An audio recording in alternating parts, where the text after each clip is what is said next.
name is Ethan Miller, and last summer I needed a job. Badly. College textbooks weren't getting any cheaper, and my beat up 2003 Civic was threatening to disintegrate every time I turned the key. I was 19, back in my sleepy hometown of Harmony Creek, Ohio, for the summer, and the prospect of 3 months of my mom's meatloaf and reruns of old sitcoms was, frankly, terrifying in its own right. So, I scoured the local classifieds, which in Harmony Creek mostly consisted of help-wanted dishwasher at Dinah's Diner, or lawn care specialist must-own mower. Then, tucked between an ad for a lost cat and another for a Tupperware party, I saw it summer staff needed! Paradise Falls Water Park! Competitive pay! Fun in the sun. Paradise Falls. It had been a local legend since before I was born. Built in the late 80s. It was one of those sprawling, slightly too ambitious attractions for a town our size. It had seen better days, sure. The paint on the giant fiberglass parrot at the entrance was peeling, and a couple of the smaller slides had been roped off for years. But it was still the place to be for kids in the summer, and the pay was rumored to be a couple of bucks above minimum wage, which was practically a king's ransom to me. The application process was surprisingly quick. I filled out a form online, got a call the next day for an interview, and found myself sitting in a surprisingly chilly, windowless office at the back of the park the following afternoon. The interviewer was a man named Mr. Abernathy. He was older, with a deeply lined face, tired eyes, and a smile that didn't quite reach them. He wore a faded Paradise Falls polo shirt, a size too big, and smelled faintly of chlorine and something else, something vaguely metallic, like old pennies. "Ethan, is it?" he asked, his voice a low rumble. "Yes, sir." He glanced at my application for all of 2 seconds. "Ever worked at a water park before?" "No, sir, but I'm a fast learner, and I'm a strong swimmer."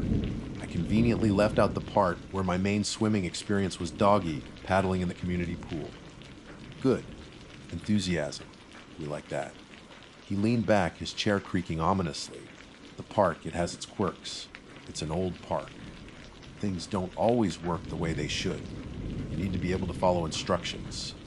Precisely. Can you do that? Absolutely. I said, trying to sound confident. Excellent. He pushed a laminated card across the desk. Orientation is Monday, 7 a.m. sharp. Don't be late. And Ethan. He paused, his gaze sharpening. "Welcome to Paradise Falls. We hope you survive the summer." He chuckled in a dry, rasping sound like leaves skittering across concrete. I forced a laugh too, assuming it was some kind of corny water park-themed joke. Looking back, I don't think he was joking at all. Monday morning arrived way too early. I pulled into the mostly empty employee parking lot, the massive, brightly colored slides of Paradise Falls looming like sleeping giants in the pre-dawn gloom. There were about 10 of us new recruits, mostly kids my age, all looking equally bleary-eyed and apprehensive. A perky, overly enthusiastic woman named Brenda, who looked like she'd mainlined 6 espressos, herded us into the staff cafeteria. The place smelled of stale popcorn and sunscreen. After a whirlwind tour of the park, the Kiddie Lagoon, the Wave Rider, pool, the towering Neptune's Plunge, and the ominously named Blackout Tunnel, we were sat down for the important stuff. That's when Mr. Abernathy reappeared, carrying a surprisingly thick ring-bound binder. The perky smile on Brenda's face faltered slightly when he entered. "All right, listen up." Abernathy began, his voice cutting through the morning quiet. "Paradise Falls is a fun place. We want our guests to have a good time. We want you to have a good time." He didn't sound convinced, but safety is our number one priority. And to ensure that, we have rules. Rules you will follow. Without question. Without deviation. Your lives and the lives of our guests could depend on it. A nervous ripple went through the room. This was a bit more intense than the "don't run by the poolside" speech I was expecting. He opened the binder. "These rules are specific to Paradise Falls. You won't find them in any standard lifeguard manual. Some of them might seem odd. Ignore that feeling. They are in place for a reason. A very good reason." He began to read. "Rule I-1, standard operating procedures must be followed at all times. This includes uniform code, designated break times, and proper use of equipment. This is your baseline. Never forget the baseline. Okay, standard enough. I could handle that. Rule of A28. The cursed current lazy river is to be cleared of all guests by 700 p.m. No staff member is to enter the water of the cursed current for any reason after 7:05 p.m. If a guest's personal item falls in after this time, it is lost. Do not attempt retrieval. The current changes. A few of us exchanged glances. Cursed current. Sounded like cheesy park branding. But the way Abernathy said, changes, sent a little shiver down my spine. Rule A3. The filtration and pump room for Neptune's plunge. Sector Gamut is strictly off limits to all junior staff.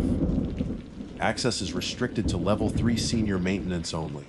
If you hear any noises resembling speech or whispers emanating from the pump room, particularly during off hours or when the slide is non-operational, you are to evacuate the immediate vicinity and report it to park security. Do not investigate. Do not attempt to communicate. Whispers from a pump room. Now we were definitely in weird territory. I saw a girl named Sarah, who I chatted with briefly, raise a skeptical eyebrow. Rule, Wine4E, Captain Splash, the park mascot, is only to be interacted with when he is accompanied by his designated handler during official park hours, 9 a.m., 6 p.m. If you encounter Captain Splash wandering the park alone, especially after closing or before opening, do not approach. Do not make eye contact. Do not speak to him. Vacate the area immediately and report the sighting. He is not himself at those times. Captain Splash was a giant, goofy-looking pelican with oversized feet and a fixed, manic grin. The idea of him being not himself was more unsettling than I cared to admit. What did that even mean? Rule Quaint Phoebe if, during your shift, particularly during evening hours or inclement weather, the main park lights flicker exactly 3 times in rapid succession, followed by a 5-second pause, and then a single, longer flicker. This is a code Nightingale. Immediately seek shelter in the nearest designated safe room, marked on your park maps. Lock the door. Do not open it for any reason for a minimum of 30 minutes, or until you hear the all clear, signal 3 short blasts from the park's main horn. Ignore any sounds from outside the safe room, including voices you recognize. My heart was starting to thump a little faster. This was sounding less like a summer job and more like a survival guide for a horror movie. Rule Hey 6E. The Lost Kids Choral is for lost children only. If you find an adult in the Lost Kids Choral, particularly one who seems distressed or confused, but cannot or will not state their name or who they are looking for, do not engage. Alert security. Do not, under any circumstances, touch them or attempt to lead them out yourself. They are not who they appear to be. Rule 70 at closing time. Ensure all personal belongings are removed from lockers. Anything left overnight in employee lockers in Zone Delta near the blackout tunnel is considered forfeit. Do not attempt to retrieve items left after midnight. The cleaning crew in that sector is thorough. The emphasis he put on thorough was chilling. Rule easily. If you are assigned to the Wave Rider pool and observe a patch of water significantly darker than the surrounding area, roughly circular, and approximately 10 feet in diameter, that does not dissipate with the wave cycles, evacuate the pool immediately using Emergency Protocol B. Do not draw attention to the dark patch. Do not point at it. Report a blue algae bloom to control. We will handle it. Blue algae bloom. That sounded like a very specific euphemism. Rule by 90, never, under any circumstances, consume any food or drink offered to you by a guest if you are working the late shift after 5 p.m. especially near the older western section of the park, sometimes referred to by senior staff as the Sunken Gardens. Politely decline. Always. Rule Fayhully the Large. Red emergency shut. Off valve located behind the concession stand near Pirates Peak is not for the slides. Do not touch it unless explicitly ordered to do so by Mr. Abernathy himself, and only if he provides the daily counter phrase. Attempting to use it otherwise will have catastrophic consequences. What could be worse than whatever emergency it was supposed to stop? Abernathy closed the binder with a decisive thud. The room was silent, save for the hum of the ancient air conditioner. These are your primary operational directives, he said, his gaze sweeping over our pale faces. There are others, more specific to certain roles, which your direct supervisors will cover. Memorize them. Live by them. Any questions? My mind was reeling. This was insane. It had to be some kind of elaborate hazing ritual for new employees, right? To see who would freak out and quit on day one. I glanced at Sarah again. Her face was a mixture of disbelief and a dawning unease that mirrored my own. A guy in front of me, built like a linebacker, was actually sweating. "Sir," a tentative voice piped up. It was a skinny kid with glasses named Kevin. Are these for real? Like the mascot thing. Abernathy's expression didn't change. Every rule in this book, Mr. Davies, is born from experience. Often tragic experience. Do you wish to become a footnote in next year's revision? Kevin swallowed hard and shook his head, sinking back into his chair. No one else asked any questions. The rest of the orientation was a blur of paperwork, uniform assignments, itchy polyester shirts and shorts that were definitely not designed for fun in the sun, and scheduling. I was assigned to general duties, which meant I'd be rotating between cleaning, ride attendance, and guest services. My first shift was the next day, 10 a.m. to 6 p.m. As we were dismissed, I walked out into the bright morning sun, the garish colors of Paradise Falls, suddenly seeming less cheerful and more menacing. The rules echoed in my head. It had to be a joke. An incredibly elaborate, creepy joke. But then I remembered Mr. Abernathy's eyes, the dead seriousness in his voice, the faint, metallic scent that clung to him. And I remembered his parting words from the interview. "We hope you survive the summer." I needed the money. I told myself that as I walked to my car. I'd just keep my head down, follow the stupid rules, and get through it. How bad could it really be? It was just a water park, right? My first actual shift at Paradise Falls was deceptively normal, almost boring. The sun blazed, kids shrieked with delight as they barreled down the tropical typhoon, slides, and the air smelled overwhelmingly of chlorine and cheap pizza from the Surf Shack concession stand. I spent most of the morning picking up discarded towels and half-eaten churros, occasionally rotating to the entrance of the Kiddie Lagoon, reminding overzealous parents that yes, their little Timmy did indeed need a swim diaper. The rules, those bizarre, unsettling commandments from Mr. Abernathy's binder, felt distant, like a weird dream I'd had.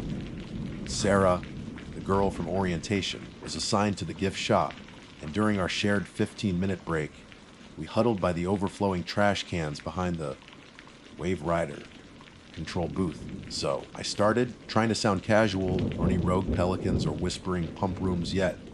Sarah snorted, fanning herself with a park map. Not a peep. Honestly, Ethan, I think Abernathy was just trying to scare the newbies. Standard hazing. My older brother worked at a theme park in Sandusky, and they made him think the animatronic pirate captain was haunted for a week. Yeah, maybe. I said, though a knot of unease remained in my stomach. Still, some of those rules were specific. The current changes. She mimicked in a low, gravelly voice, then giggled. Come on, it's a lazy river, not the river Styx. I wanted to believe her. I really did. The afternoon shift dragged. I was tasked with tube management at the base of the serpent's coil. Slides basically, untangling the mess of brightly colored inflatable rings and directing guests. It was hot, repetitive work, and the constant, high-pitched screaming from the slide exits was starting to give me a headache. Around 4:30 p.m., I got my first taste of weirdness. I was stacking a pile of double rider tubes when I noticed a kid, maybe 7 or 8 years old, standing alone near the edge of the Lost Kids Coral.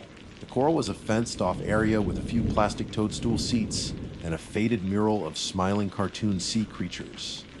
He wasn't crying, just staring blankly at the fence.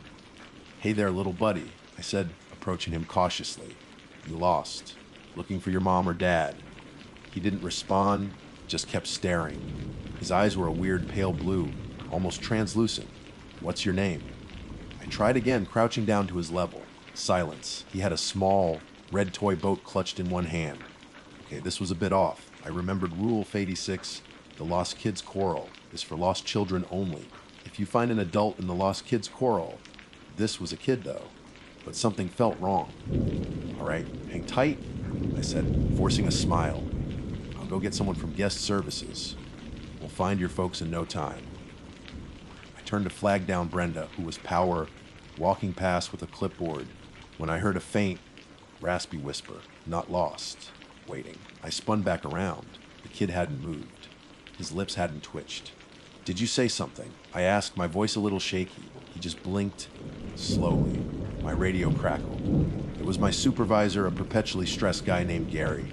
"Miller, you on tube duty or sightseeing? Get those tubes sorted pronto." "Right on it," I mumbled, glancing back at the kid. He was still there, still staring.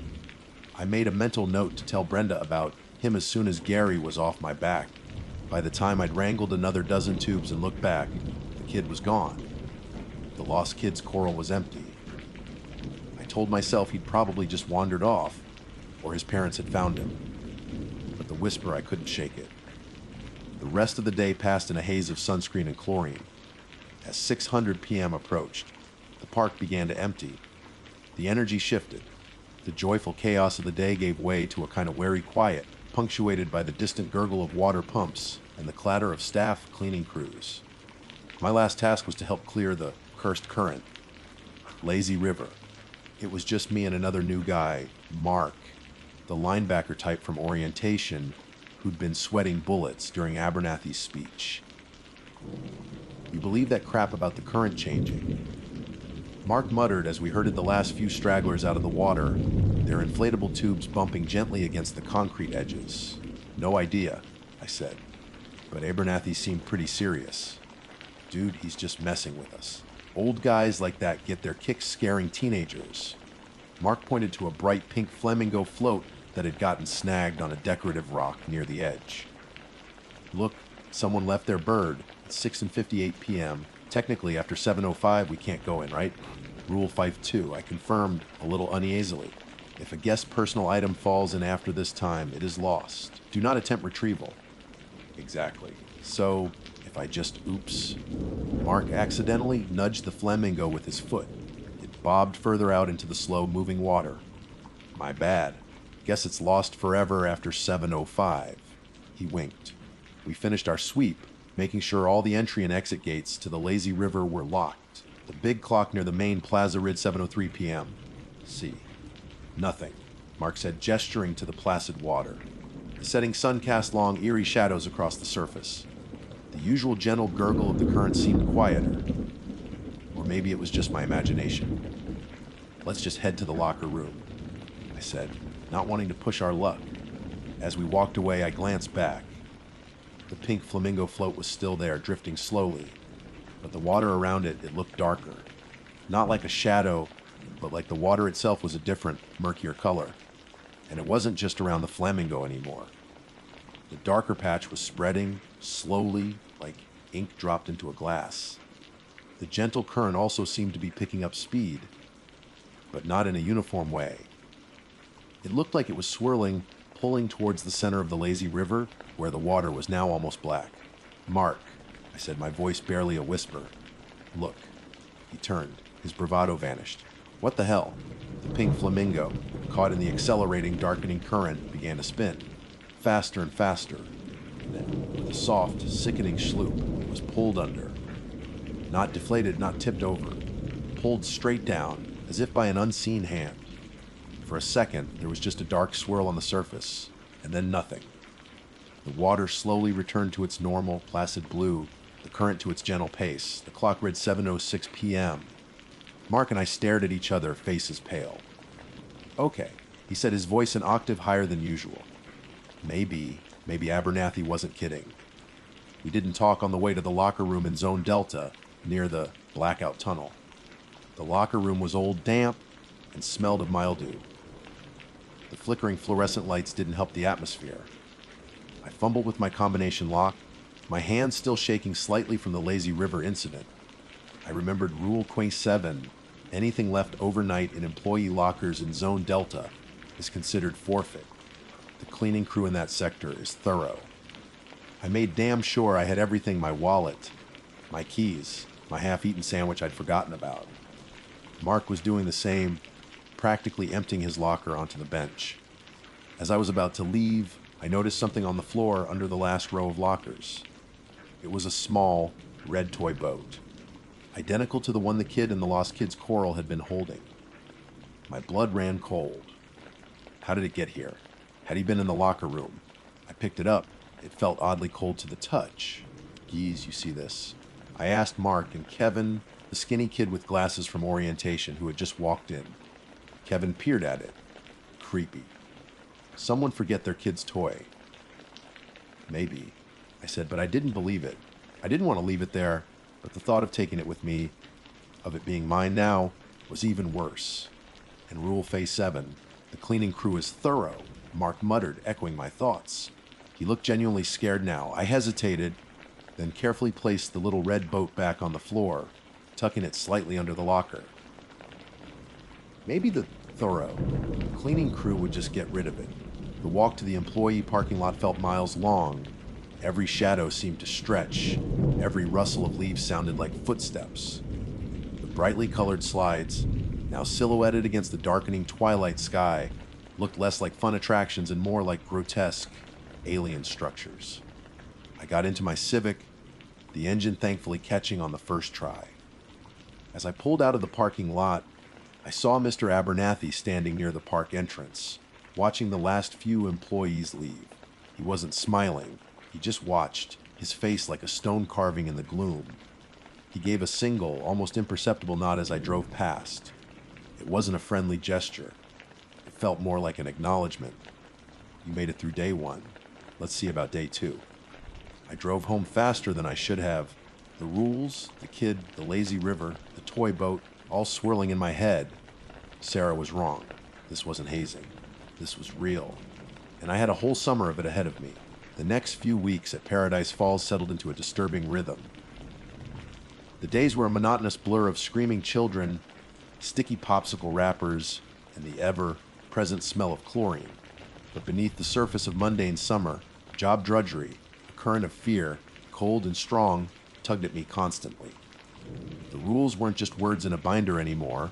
They were living, breathing things, shadows that danced at the periphery of my vision. I started seeing things, or maybe I was just imagining them. A flicker of movement in the dense foliage near the sunken gardens. It's a rule pate 90. Never consume any food or drink offered to you by a guest, especially near the older western section. When I was sure no one was there, the way the water in the Wev Rider pool sometimes seemed to bulge unnaturally in the deep end, even when the wave machine was off, Rule A8. Will a patch of water significantly darker that does not dissipate evacuate the pool immediately? I never saw the 10-foot dark circle Abernathy described, but I saw ripples, unsettling, oily ripples. Mark, after the Flamingo incident, became my reluctant confidant in paranoia. We'd exchange nervous glances whenever something felt off. Kevin, on the other hand, seemed to be trying his best to ignore it all, whistling cheerfully even when tasked with cleaning the suspiciously stained grout in the Zone Delta locker room showers. Sarah remained skeptical, though even she admitted the story about the lazy river was super creepy. She'd taken to calling Mr. Abernathy Old Man Creepshow. One sweltering afternoon, I was assigned to patrol the perimeter fence near Sector Gamma, where Neptune's plunge and its infamous pump room were located. It was a quiet part of the park, overgrown with weeds and smelling faintly of stagnant water and rust.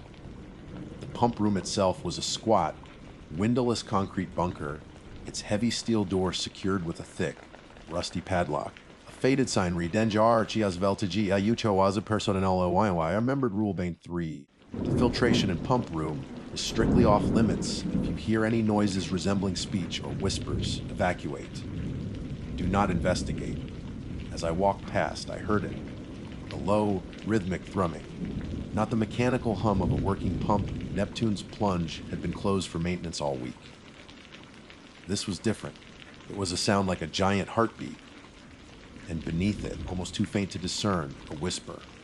It wasn't in English or any language I recognized. It was sibilant, drawn out like air leaking from ancient lungs. My own heartbeat hammered against my ribs. Evacuate. Reported. The rule was clear, but a morbid curiosity, The same stupid impulse that makes people slow down for car wrecks rooted me to the spot. I leaned closer, straining to hear. The whispering seemed to get louder, coalescing into something that sounded almost like chanting. Then a sharp crack from inside the pump room, like a thick branch snapping, followed by a wet, dragging sound. That was enough. I wasn't just scared, I was terrified. I practically sprinted back towards the main park area, my radio fumbling in my sweaty palm. Control, this is Miller.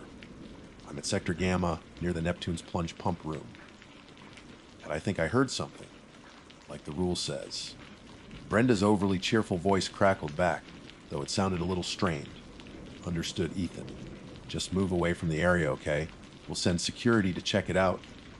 And good job reporting it.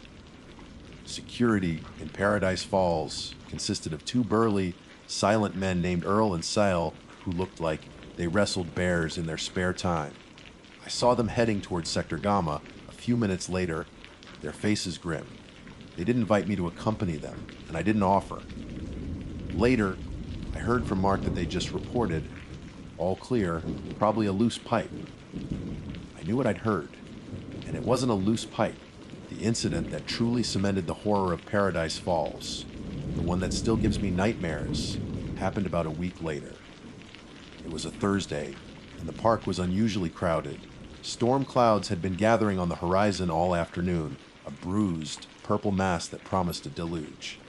The air was thick, heavy, and charged with an almost palpable tension. I was stationed at the top of the Kraken's Revenge, a multi-lane racer slide. My job to ensure kids went down one at a time and didn't try any evil Knievel stunts. Around 3:00 p.m., the sky opened up.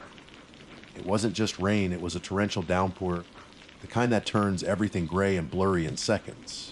The park's emergency sirens blared, and staff scrambled to get guests under cover. Then the lights flickered. Once, twice, 3 times, rapid succession, a 5-second pause. My breath hitched, then a single longer flicker, plunging the top of the slide tower into near darkness for a moment before the emergency lights stuttered on. Code Nightingale. Rule 55. Seth Root. Now, a senior lifeguard I didn't know screamed over the roar of the rain. He was already shoving a group of terrified, soaked teenagers towards the emergency exit stairs. My designated safe room, according to the map Abernathy had made us memorize, was the first aid station near the main entrance. It felt miles away. Panic was a living thing, clawing at my throat. I stumbled down the slippery metal stairs, the rain lashing my face, the wind howling like a banshee. Guests were screaming, running in all directions. Staff members, identifiable by their soaked uniforms, were trying to direct the chaos, their faces pale and strained. I saw Sarah near the surf shack, trying to usher a crying family towards the main gift shop, which was another safe room. Her eyes met mine for a fleeting second, wide with a fear that mirrored my own. This wasn't a drill. This wasn't a joke. The first aid station was a small, concrete building. I wrenched the door open and practically fell inside, along with a handful of other employees and a terrified-looking mother clutching 2 small children. One of the senior staff, a woman named Maria I'd seen in the break room, slammed the heavy door shut and threw the deadbolt. The sound of the bolt clicking into place was deafeningly final. The room was small, cramped, and smelled of antiseptic and fear. The only light came from a single, battery-powered emergency lantern that cast long, dancing shadows on the walls. 30 minutes, Maria said, her voice tight. Or until the all clear. No one opens that door. Understood. We all nodded mute. The wind shrieked outside, rattling the door in its frame. The rain hammered against the roof like angry fists. Then the other sound started. At first, it was just the storm, but then a scratching. A long, deliberate scratching at the door, like something with very long claws was trying to get in. The mother whimpered, pulling her children closer. Ignore it. Maria hissed, her eyes darting towards the door. It's just the wind. Branches. But it didn't sound like branches. It sounded hungry. Then came the voices. Let us in. It's not safe out here. It sounded like a child, a little girl, her voice distorted by the wind and rain. The mother in the room started to sob. My other baby, I couldn't find her. Don't listen. Maria snapped, her knuckles white as she gripped the edge of a metal cabinet. It's not real. Please, it's so cold. This time it sounded like an old man, weak and frail. Then, a voice I recognized. Ethan. Ethan, open the door. It's me, Sarah. I got separated. Please, let me in. My heart leaped into my throat. Sarah, was she out there? I moved towards the door. Sarah. Ethan? No? Maria grabbed my arm, her grip surprisingly strong. Rule Plane Phi! Ignore any sounds from outside the safe room, including voices you recognize. Then please, it's right behind me. Oh, God. It's got Mark. Sarah's voice choked with terror. Then a scream abruptly cut off, followed by a wet, tearing sound that made my stomach churn. I froze, torn. Was it really Sarah? Or was it something else? The scratching at the door intensified, frenzied. The 30 minutes felt like 30 years. The sounds outside continued, pleading, screaming, horrible, unidentifiable noises that seemed to seep through the concrete walls. The mother was praying softly. One of the younger employees, a kid named Leo who worked the Dippin' Dots stand, was rocking back and forth, his eyes squeezed shut. I just stared at the door, my mind numb with terror. Finally, just as I thought I was going to lose my mind, we heard it. 3 short, sharp blasts from the park's main horn. The all clear, the scratching stopped. The voices fell silent. Only the sound of the receding rain remained. No one moved for a full minute. Then, Maria slowly, shakily, reached out and unbolted the door. She pulled it open a crack, peering out. It's over, she whispered. We stumbled out of the first aid station into a world washed clean, but somehow more menacing. The storm had passed, leaving behind a bruised, eerie twilight. Puddles like dark mirrors reflected the battered park. Debris, leaves, branches, overturned trash cans was strewn everywhere. But it was the silence that was the worst. The usual post-storm sounds of a recovering park were absent. No distant sirens, no chatter of returning guests, no announcements over the PA system. Just silence. And then I saw him, Captain Splash, the goofy pelican mascot. He was standing in the middle of the main plaza, near the big fountain that hadn't worked in years. He wasn't accompanied by his handler. He was alone, and he was just standing there, motionless. His oversized foam head was tilted at an unnatural angle, a fixed, manic grin seeming more predatory than cheerful in the dim light.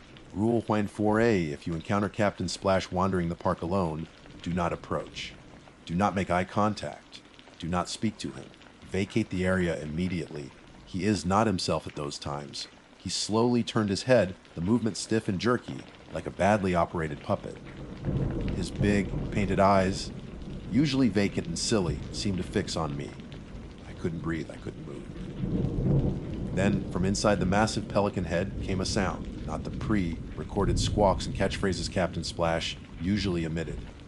It was a low, wet chuckle, and it sounded chillingly familiar. It sounded like the whispers from the pump room.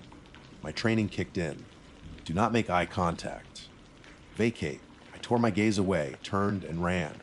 I didn't know where I was going, just away from that. I found Sarah near the gift shop. She was pale and shaking, but alive. Ethan! Oh my God, are you okay?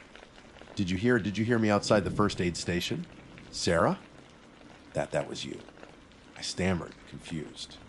Yes! I got caught out! I was banging on the door! Mark was with me. Something grabbed him. In the dark, I saw its eyes. She broke down, sobbing. Mark, the linebacker. Gone, so the voice was Sarah. But the rule, my head was spinning. What was real? What was the trick? Later, Mr. Abernathy gathered the remaining staff. He was calm, his face unreadable. He informed us that Mark Davies had unfortunately decided that employment at Paradise Falls was not for him, and had left abruptly. No mention of the storm, of Code Nightingale, of what Sarah saw. No one questioned it. We knew better. As I left the park that night, the metallic scent of old pennies and chlorine seemed stronger than ever. I knew I should quit. I knew I should run and never look back. But there was the money, and there was something else too. A horrifying, morbid fascination, a need to understand, and a growing, sickening feeling that Paradise Falls wasn't just a place of rules and strange occurrences.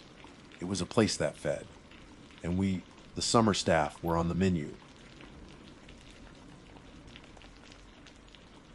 My name is Alex Thorne, and I've always been drawn to the forgotten corners of the world. It's not so much an adrenaline thing, not like those urban explorers who dangle off crumbling skyscrapers. For me, it's the quiet hum of history, the stories embedded in dust and decay. I'm an archivist by trade, working for the Blackwood County Historical Society, a grand old institution with a basement that's more labyrinth than storage, a place we jokingly, and sometimes not so jokingly, call the dungeons. It's a fitting name. The air down there is thick with the smell of slowly decomposing paper, a faint, sweetish scent of mold, and an underlying, unidentifiable earthy odor that clings to your clothes for hours after you leave. The dungeons are poorly lit, a confusing warren of narrow aisles between towering metal shelves, most of them crammed with forgotten donations, misfiled collections, and the general detritus of a century's worth of hoarding. Fluorescent lights, spaced too far apart, flicker intermittently, casting long, dancing shadows that play tricks on your eyes. Silence is the norm, but it's an oppressive, heavy silence, often punctuated by the groan of settling foundations, the distant drip of water, or what sometimes sounds like faint, papery rustling when you're absolutely certain you're alone. It's easy to get turned around. The rows all look the same, and more than one intern has gotten spooked down there. My latest project involved trying to make sense of a particularly neglected section designated sub level gamma on a faded, hand-drawn map from the 1950s. The official inventory listed most of its contents as miscellaneous donations, unsorted, 1920-1940. It was a dumping ground, basically. My supervisor, old Mr. Abernathy, just wanted a preliminary assessment. Anything obviously valuable, anything obviously hazardous. He had a particular interest in local folklore and had a hunch that some unique items related to lesser known county legends might have ended up there. That was enough for me. The idea of unearthing some lost piece of local history was exactly the kind of treasure hunt I lived for. It was late on a Thursday, well past closing. The main building was locked up, and I was alone with the hum of the ancient HVAC system. Level Gamma was even colder than the rest of the dungeons, the air still and heavy. I was working my way down a narrow aisle, the beam of my flashlight cutting through the gloom. Why? When I noticed it, a section of shelving that didn't quite align with the others. It looked like it had been pushed back, or perhaps the wall behind it was recessed. Curiosity, my constant companion and occasional betrayer, took over. Squeezing past a stack of water, stained ledgers, I found a small, dark alcove, almost a crawl space, hidden behind the shelf. And in that alcove, covered in a thick layer of dust, sat a single, unassuming wooden crate. It wasn't on any inventory list I'd seen. The wood was dark, almost black, and there were no markings on it. No labels. No dates. Just a simple, unadorned box. With some effort, I dragged it out into the dim light of the aisle.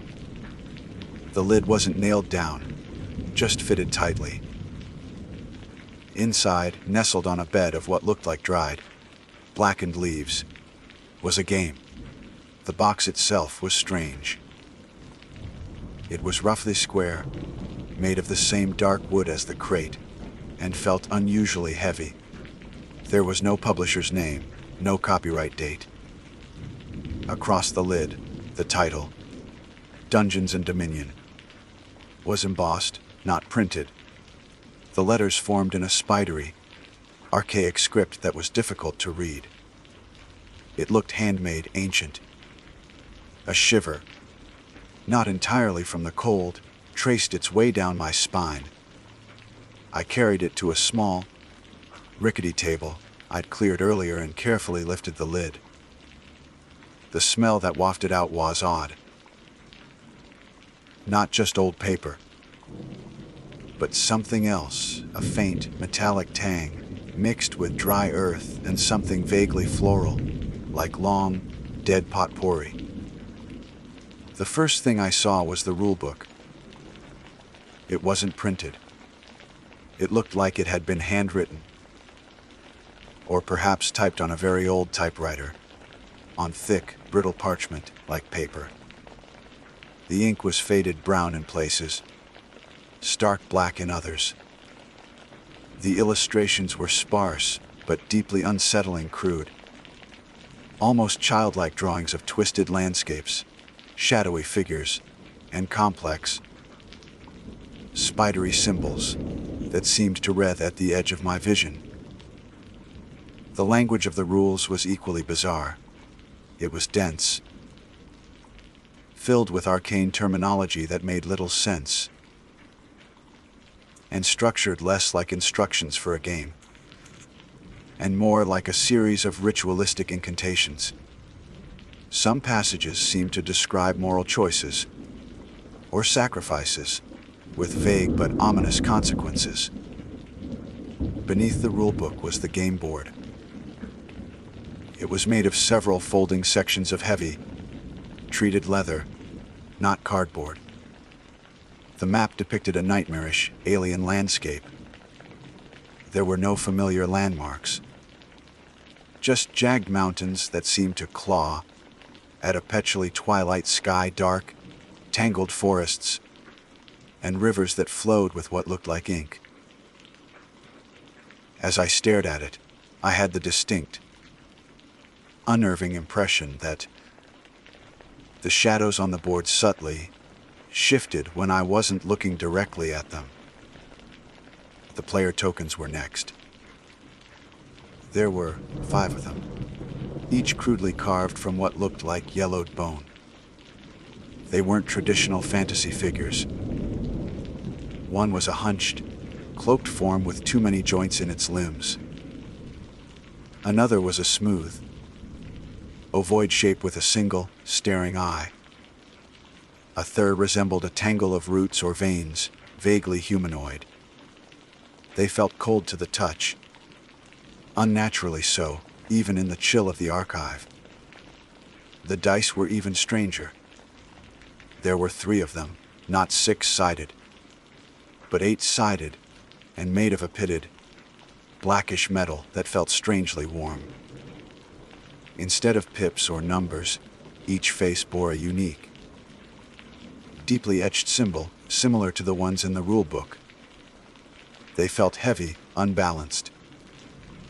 Finally, there was a small stack of cards, about the size of tarot cards, made of the same stiff parchment as the rulebook. The artwork on them was nightmarish. One depicted a figure being pulled apart by shadowy tendrils, its face a mask of silent screaming. Another showed a desolate landscape under a blood-red moon, with a single, monstrous tree at its center. Its branches hung with indistinct shapes. The text on them was in the same archaic script, usually a single word or a short, cryptic phrase: the withering, echoes of the lost, the vassal's tithe. I should have left it. I should have closed the box, shoved it back into its forgotten hole, and walked away. But I didn't. The archivist in me The historian was captivated.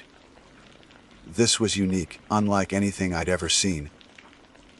I told myself it was a historical artifact. A piece of folk art, perhaps.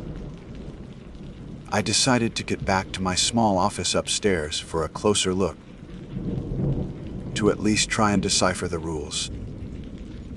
Back at my desk, under the harsh fluorescent light, the game seemed slightly less ominous, though no less strange. I spread out the board, the pieces, the cards, and opened the rulebook to the first page, titled, The Invocation of Dominion. I began to read aloud, partly to hear how the strange words sounded, partly because the text itself seemed to demand it. He who seeks dominion must first understand its price. The path is shadowed. The toll is undeseen but absolute. As the words left my lips, a sudden, icy gust of wind swept through my small, windowless office. Papers on my desk lifted and swirled, and the bare bulb above me flickered violently, casting the room into momentary, strobing darkness before steadying. I froze, my heart hammering. The office was in the interior of the building, far from any external doors, and the HVAC system was notoriously gentle. There was no rational explanation for such a strong, localized gust. I looked down at the game. One of the bone tokens, the ovoid one with the single eye, had shifted. It was now in the center of the game board, on a space marked with a symbol that looked disturbingly like a staring, lidless eye. I was sure I hadn't placed it there. My breath caught in my throat. It had to be my imagination, stress, lack of sleep, the power of suggestion from reading such creepy material. I'd been working too many late nights. I quickly, almost frantically, gathered the game components, shoved them back into the wooden box, and closed the lid. The metallic tang I'd smelled earlier seemed stronger now, acrid. I didn't take the game home that night. I locked it in my desk drawer, telling myself I'd deal with it in the morning, in the clear light of day, maybe with a colleague present. But as I walked out of the silent, echoing halls of the Historical Society, I couldn't shake the feeling of being watched. A cold pressure on the back of my neck. When I got to my car in the deserted parking lot, I noticed something on the dusty dashboard. It was a small, feathery black leaf, dry and brittle, identical to the ones that had lined the bottom of the crate where I found Dungeons and Dominion. I'd meticulously my car just last weekend. There was no way it should have been there. Sleep was a battlefield that night, and I was losing. Every time I dreaded off, images from the game clawed their way into my mind, the leering, multi-jointed figures, the desolate landscapes under that blood-red moon, and those unsettling, staring symbols. The black leaf I'd found on my dashboard sat on my nightstand, a tiny, alien intruder in the mundane landscape of my bedroom. I'd picked it up, examined it under my lamp. It was impossibly dry, crumbling at the slightest pressure. Yet it hadn't been there before. I knew it. That certainty was a cold knot in my stomach. I kept waking up with a jolt, convinced someone was in the room. The faint, earthy smell from the dungeons, clinging to my senses, or so I imagined. The next morning, I felt like I'd aged a year. The thought of going back to the Historical Society, to my office, to that desk, filled me with a profound reluctance. It was more than just tiredness. It was a creeping dread, a primal instinct screaming at me to stay away. But bills needed paying, and Mr. Abernathy was expecting my preliminary report on sub-level gamma. I tried to rationalize. The wind in my office? A freak draft. An old building settling. The token moving. I'd bumped the table. The leaf. It must have blown in through a window at some point. Got stuck to my clothes, anything. My mind, desperate for normalcy, offered up flimsy explanations that my gut rejected. The walk from the parking lot to the entrance. A society felt longer than usual. The old building loomed. Its stone facade somehow more imposing, its windows like dark, vacant eyes. Inside, the familiar scent of old paper and dust seemed heavier, almost cloying. My office, when I finally reached it, felt wrong. It was colder than usual, a damp chill. That had nothing to do with the ancient air conditioning. And that smell, the metallic, earthy, faintly floral odor from the game box. It was definitely here, stronger than before, as if the box itself was breathing it into the room. With trembling hands, I unlocked my desk drawer. The dark wooden box sat there, inert, silent. Or was it? For a fleeting second, I thought I saw one of the spidery symbols on its lid pulse with a faint, internal light, so quick I dismissed it as a trick of my tired eyes. There was another black leaf lying beside it, identical to the one on my nightstand. My breath hitched. This wasn't possible. I'd locked the drawer. No one else had a key. I spent the morning trying to work, but my focus was shot. My gaze kept drifting to the drawer. The game was a palpable presence in the room, a silent, brooding weight. I tried to research its symbols online, typing descriptions into search engines, hoping for some obscure folklore database or a forgotten mythology. Nothing. The symbols were alien, unknown. I even ventured down into the dungeons, to the Society's own folklore archives, a place I usually loved. But today, the dusty tomes and faded manuscripts seemed to whisper warnings. The shadows in the narrow aisles seemed deeper, the silence more oppressive. I found a few references to local legends involving cursed artifacts and entities bound to objects, but they were vague. Sensationalized accounts from old newspapers, nothing that matched the specificity or the sheer wrongness of dungeons and dominion. Throughout the day, the small, inexplicable things started. The lights in my office would flicker whenever I thought too intently about the game. I'd hear faint rustling sounds, like dry leaves skittering across a floor, even when the air was perfectly still. Once, I was certain I heard the clatter of dice rolling on a hard surface, a sound that seemed to come from within the locked drawer. I'd catch fleeting movements. In the corner of my eye, dark shapes that vanished when I turned to look. My paranoia grew with each incident. I started to jump at every unexpected noise. My colleague, Sarah from Acquisitions, stopped by my office to ask about a new collection. She gave me a concerned look. "Alex, are you okay? You look like you've seen a ghost." I forced a weak smile.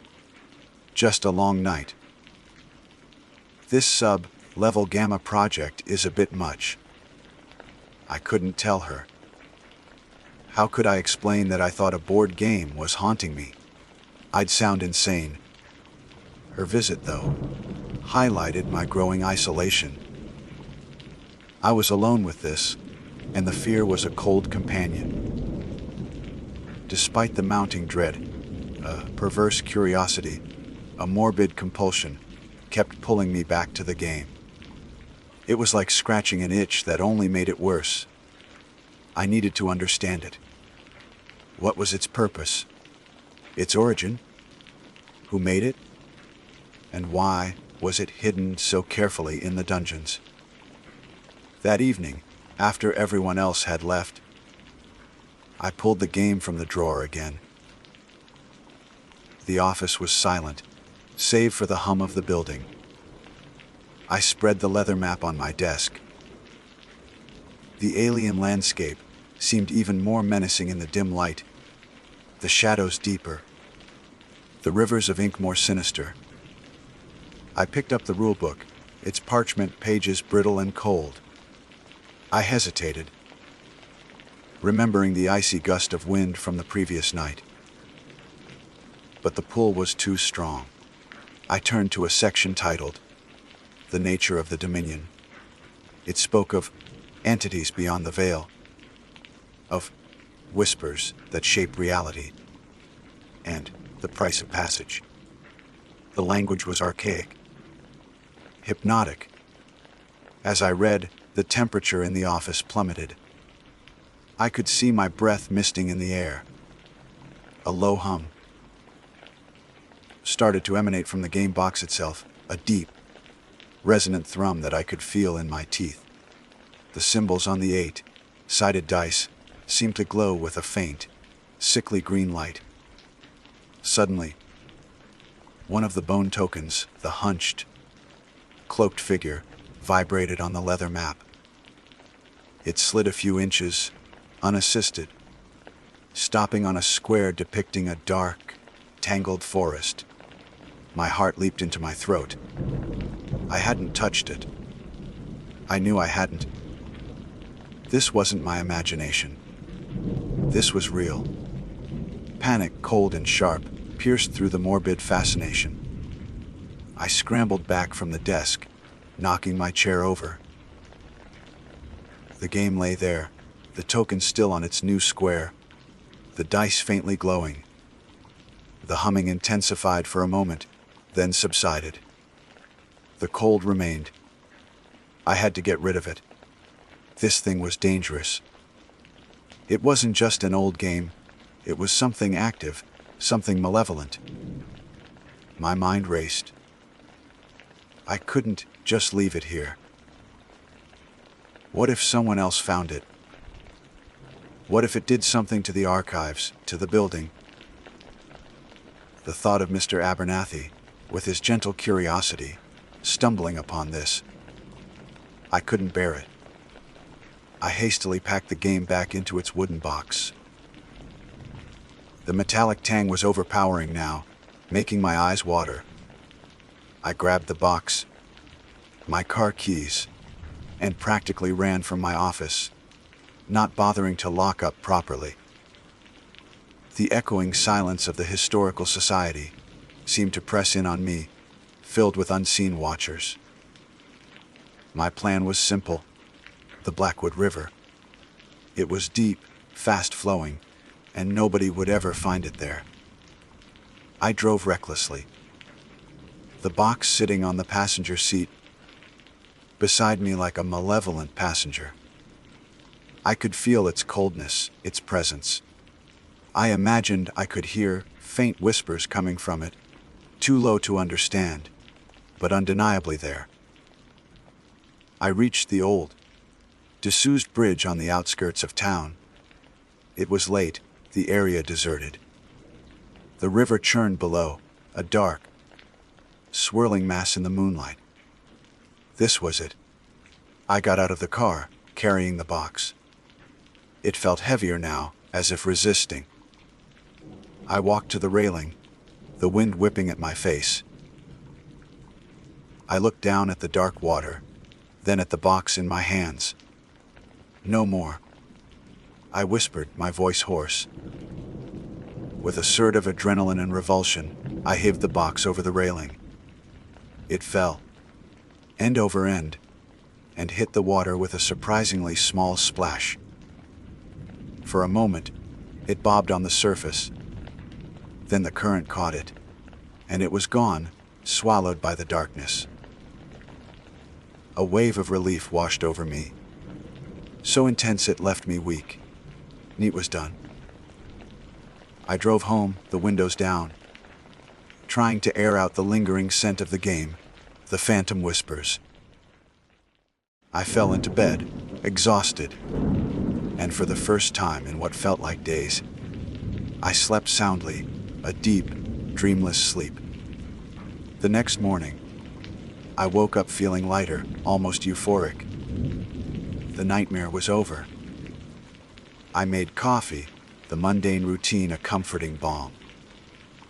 As I sat at my kitchen table, ready to face the day with renewed optimism, my gaze fell upon the small, worn wooden box sitting innocently in the center of the table. Dungeons and Dominion was embossed in its spidery, archaic script across the lid, and nestled beside it, as if placed there with deliberate care, were 3 small, feathery black leaves. The scream that clawed its way out of my throat when I saw the box on my kitchen table was raw, animalistic. It wasn't just the box. It was the 3 feathery black leaves arranged beside it, a mocking little trio. My legs gave out, and I crumpled to the linoleum, the rough pattern pressing into my palms. The river. I'd thrown it into the goddamn river. I'd watched it sink. This was impossible. My mind reeled, a frantic scramble for an explanation that didn't involve utter, soul-crushing insanity. Had someone retrieved it, followed me? But how? And the leaves. They were identical to the ones from the crate. The ones that had appeared in my car, in my office drawer. A cold certainty settled in my gut. Heavy and indigestible dungeons. And Dominion wasn't just an object. It was a presence. And it didn't want to be discarded. The next few days were a blur of mounting terror and forced normalcy. I went to work at the Historical Society, moving through the motions like a poorly programmed automaton. Mr. Abernathy gave me a few concerned glances, asked if I was feeling all right. I mumbled something about a persistent flu. Sarah, bless her, even brought me a cup of herbal tea, her brow furrowed with worry. You look like you haven't slept in a week. Alex. She was right. Sleep was a luxury I could no longer afford. When I did manage to drift off, the game's nightmarish landscapes invaded my dreams, twisted forests of bone, white trees, rivers of viscous, shimmering black, and always that oppressive, blood-red twilight sky. Sometimes the bone tokens would feature, skittering across the leather board. Their single eyes or two, many jointed limbs moving with a horrifying, independent life. I'd wake up gasping, the metallic, earthy scent of the game thick in my nostrils, even in my own bedroom. The box itself, now relegated to the darkest corner of my closet, under a pile of old blankets, seemed to hum. A low, almost sub-audible thrum that vibrated through the floorboards, a constant, unnerving reminder of its presence. The 3 black leaves I'd placed on my desk, a morbid sort of evidence. More began to appear. One on my pillow. Another inside my shoe. One even floated down from the ceiling of my office at the Society, landing softly on my keyboard as I was trying and failing to concentrate on a 17th. Century land deed. Symbols from the game started to bleed into my reality. A crack in the pavement would momentarily resemble one of the spidery glyphs from the rulebook. The condensation on a cold glass would form a fleeting, familiar sigil.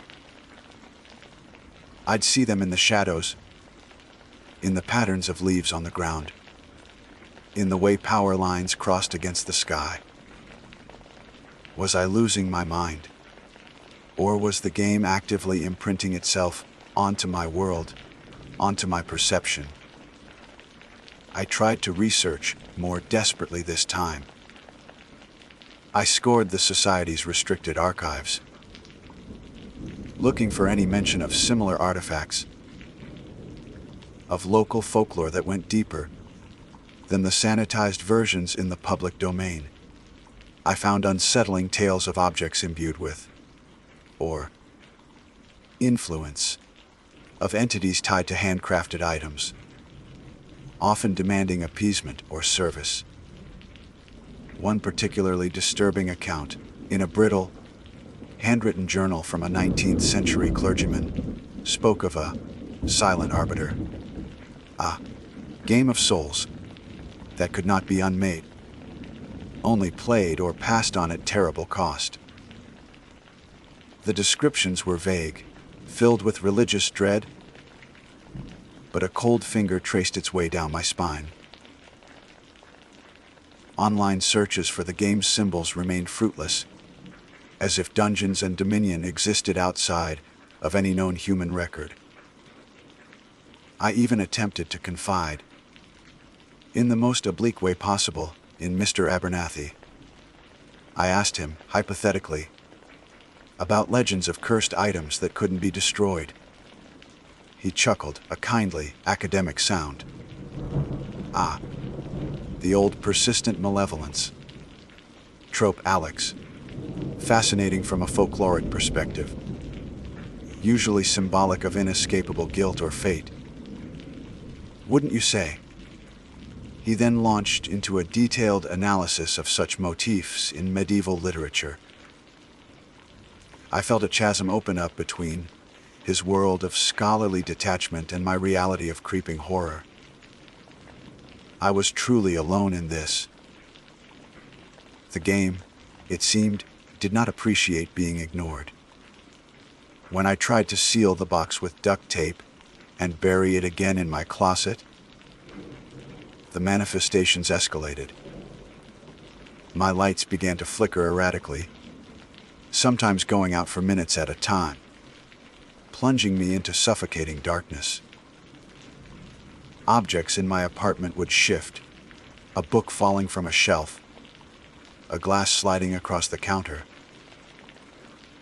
The whispers I'd occasionally heard before became more insistent. Sibilant sounds at the edge of hearing, almost forming words I couldn't, or perhaps didn't want to, understand.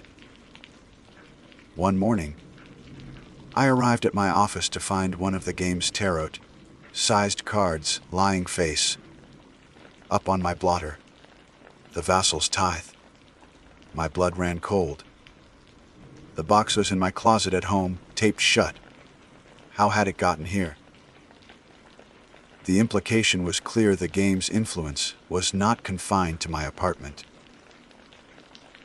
It could reach me anywhere. And it wanted something. That night, a strange compulsion, a mixture of terror and a desperate need for answers, drove me to the closet. The humming from the box was stronger now, the metallic scent almost overpowering. With trembling hands, I pulled it out and placed it on my kitchen table. The tape was still in place, but it looked stretched, as if something had been pushing from within. I carefully cut the tape and lifted the lid. The rulebook lay open, not to the first page, but to the section describing the vassal's teeth. The archaic script seemed to read, "A dominion demands its due." I read aloud, my voice a dry croak. That which is valued must be offered, or that which is loved shall be taken. As the last word left my lips, a sharp crack echoed through the apartment. I whirled around. A small, framed photograph of my parents, one I kept on my bookshelf, had fallen to the floor. The glass was shattered, a spiderweb of cracks obscuring their smiling faces. My breath hitched. A tithe. Then the dice. The 3/8-sided pieces of black metal, resting beside the board, began to vibrate. Slowly, impossibly, they rolled. Not in a random scatter, but with a deliberate, almost guided motion, settling one by one to display 3 distinct, staring symbols. The game was playing itself. Or perhaps it was playing me. The next day at the Historical Society, I saw Sarah staring at her own desk with a puzzled expression. Lying beside her coffee mug was a single, feathery black leaf. "That's odd," she murmured, picking it up. Where did this come from? My heart plummeted. The game wasn't just affecting my inanimate objects anymore. It was touching the people around me. That was the breaking point. I couldn't let this thing hurt anyone else. That night, I drove out to the old Blackwood quarry, miles from town. A place of stark, desolate beauty and, more importantly, deep water, filled pits and old, rusted incinerators. I had a gallon of gasoline in my trunk. I was going to burn Dungeons and Dominion. I was going to reduce it to ash. Under a cold, indifferent moon, I built a small pyre of dry brush and doused it, and the wooden box with gasoline. The fumes stung my eyes. With a shaking hand, I lit a match. The flames caught with a whoosh, leaping high into the night air. For a moment, I felt a surge of triumph. But it was short-lived.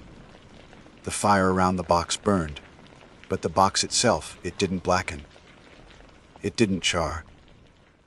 The flames seemed to part around it, licking at its edges but not consuming it. Then, the color of the fire changed. It shifted from orange and yellow to a sickly, vibrant green, then a deep, impossible violet.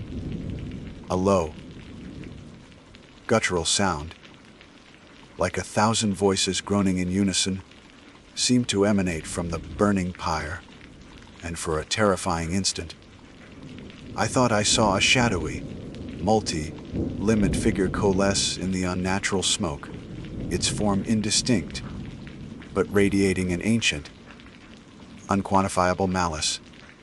I stumbled back, choking on the acrid smoke and my own terror. The unnatural fire died, down as quickly as it had appeared, leaving the box sitting amidst the smoldering embers, untouched, almost gleaming in the moonlight. Defeated, numb, I drove home. I knew what I would find. It was on my kitchen table, of course. Not even a hint of soot on its dark wood. Beside it, the rule book lay open. Not to the vassal's tithe. Not to any page I had seen before. At the top of the page, in that same spidery, embossed script, was a single, chilling sentence. The Dominion awaits. Will you answer the call, Archivist? And beneath it, one of the bone tokens, the ovoid one, with the single, staring eye, was no longer on the board. It was sitting directly on the page as if marking my place.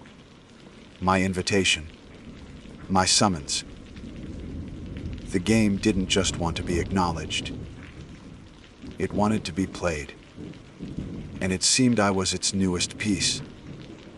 The silence in my kitchen was a living thing, thick and suffocating. The dark wooden box sat on the table, an altar to some forgotten, malevolent god. The rulebook lay open, the spidery script of "The Dominion awaits. Will you answer the call, archivist?" Seeming to pulse faintly in the dim morning light. And there, resting on the page like a judge's gavel, was the ovoid, bone token with its single, unblinking eye. My invitation. My damnation. Every avenue of escape had been cut off. Burning it, drowning it futile. The game was a parasite, latched onto me, and it seemed the only way to understand its hunger, perhaps even to survive it, was to feed it. Or maybe that was just what it wanted me to believe. My rationality was a frayed thread, and the weight of the game's relentless presence was about to snap it. I thought of Sarah, of Mr. Abernathy. The black leaf that appeared on Sarah's desk was a clear, chilling message. The game's influence was spreading, and I was the vector. How long before it demanded a more significant tithe from them? A hollow laugh escaped me. Archivist. It knew what I was. Was this whole thing a grotesque parody of my profession, unearthing forgotten things, piecing together a narrative from cryptic clues? With a sense of grim inevitability, I pulled out a chair. My hands trembled as I reached for the rulebook. The parchment felt colder than ever, the ink almost vibrating under my fingertips. The single eye of the bone token seemed to follow my every movement. I had to play. There was no other path left in this labyrinth. I turned back to the first page. The invocation of dominion. My voice was a hoarse whisper as I began to read the words aloud again, the strange, archaic phrases feeling like ash in my mouth. He who seeks dominion must first understand its price. The path is shadowed. The toll is unseen but absolute. As I spoke, the air in the kitchen grew heavy. The familiar metallic tang of the game intensifying, until it was almost a taste on my tongue. The shadows in the corners of the room seemed to deepen. I could hear a faint, rhythmic thrumming, like a distant, giant heartbeat, seemingly emanating from the box itself. The rules, if they could be called that, were a maddening tapestry of obscure pronouncements, allegorical challenges, and veiled threats. There was no clear objective, no win condition. It spoke of alignments, conjunctions, and sacrifices to the threshold. It mentioned whispers and the silent court. One passage read, "The first die cast is a stone into the abyss. Its ripples define the shape of your servitude." Servitude, not victory. My gaze fell upon the 3-8-sided dice, their black metal surfaces etched with those disturbing, unidentifiable symbols. I picked one up. It was unnaturally warm, almost pulsing with a faint energy. Taking a ragged breath, I cast it onto the leather game board. It didn't so much roll as settle. It skittered for a moment, then came to rest with one specific symbol, facing upwards. A spiral that seemed to draw the eye inwards, towards an infinitesimal point. The moment it stopped, a wave of vertigo washed over me. The kitchen around me flickered, like an old film reel about to snap. For a horrifying instant, the walls of my apartment seemed to dissolve, replaced by the swirling, inky blackness of the game board's rivers, the jagged peaks of its nightmare mountains, piercing a blood-red sky. Then, Just as quickly, my kitchen returned, but it felt thinner, less real. I looked at the rulebook, my hands shaking. According to a dense, almost poetic passage, the spiral symbol represented the unveiling of paths. I was supposed to draw a card from the tarot-sized deck. The cards were cold, stiff. The artwork was as nightmarish as I remembered. I drew one.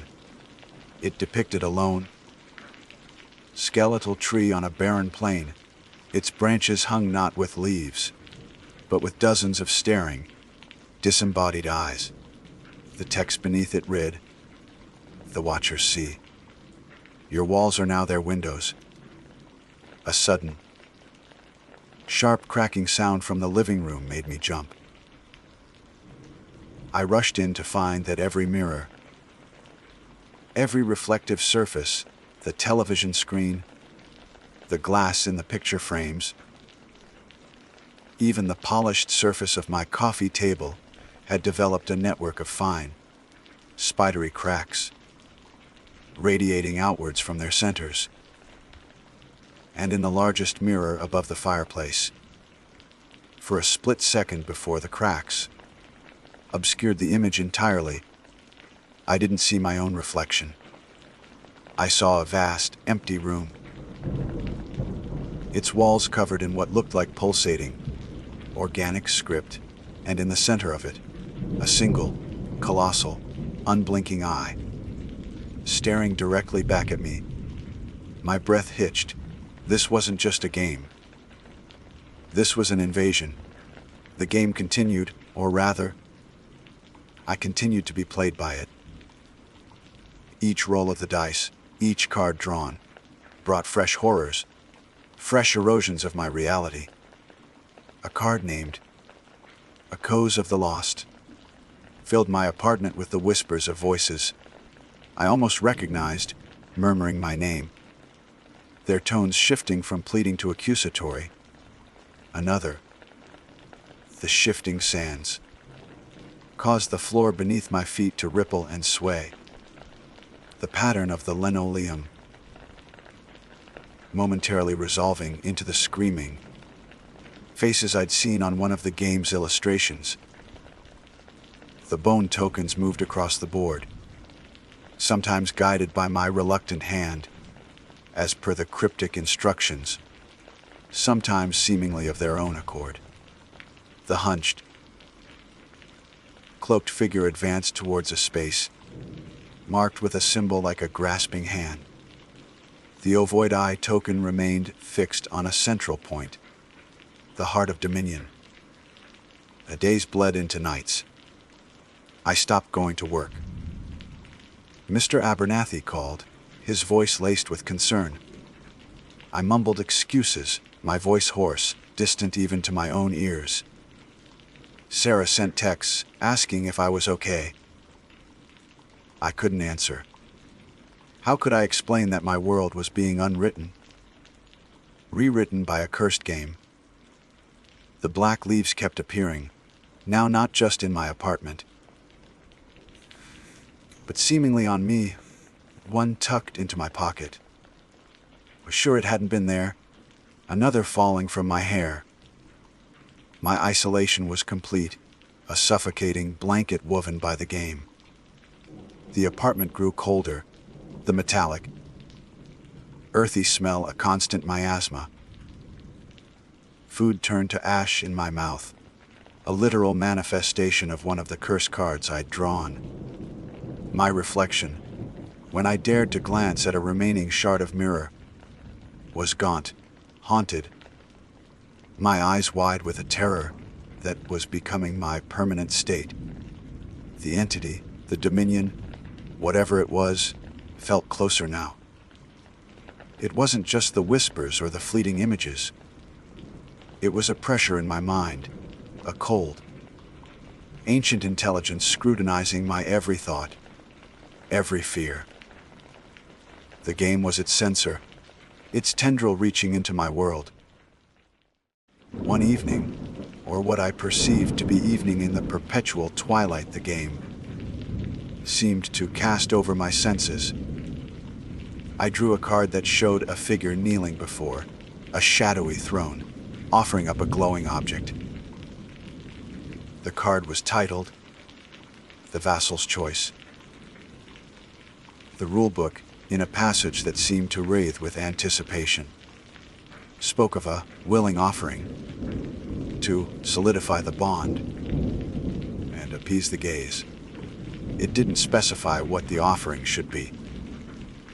But as I looked at the bone tokens on the board, particularly the one representing the hunched figure, now perilously close to a square depicting a swirling vortex, I understood. The game wasn't about strategy or chance. It was about submission. It was about feeding something ancient and terrible. The air grew impossibly cold. The thrumming from the box intensified, vibrating through my bones. The symbols on the dice glowed with a hungry light. A voice, not a whisper this time, but a chorus of voices, ancient and vast, echoed in my mind, speaking in a language that wasn't a language. Yet I understood its chilling demand. Choose. Offer. Become. My eyes fell upon a small, silver letter opener on my desk, a gift from my parents. Mundane. Real. Something from the world I was losing. The game wanted a sacrifice. It wanted a piece of me, a piece of my world, given willingly. With a shaking hand, I picked up the letter opener. The ovoid eye token on the rulebook seemed to dilate. The shadowy throne on the card seemed to loom larger. I knew, with a certainty that transcended fear, that this was the true beginning.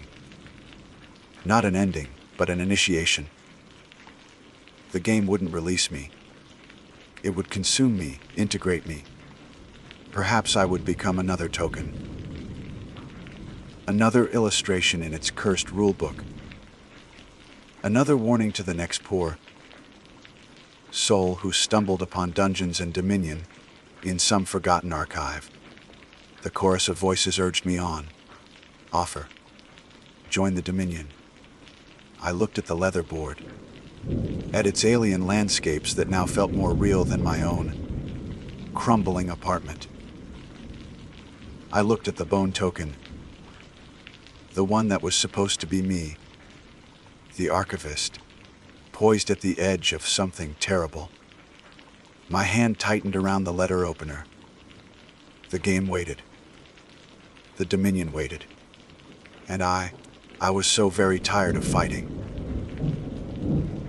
The first drop of blood, dark against the pale parchment of the rulebook, looked like another symbol. Another instruction in a game I could never hope to understand, let alone win. The single eye on the token seemed to gleam.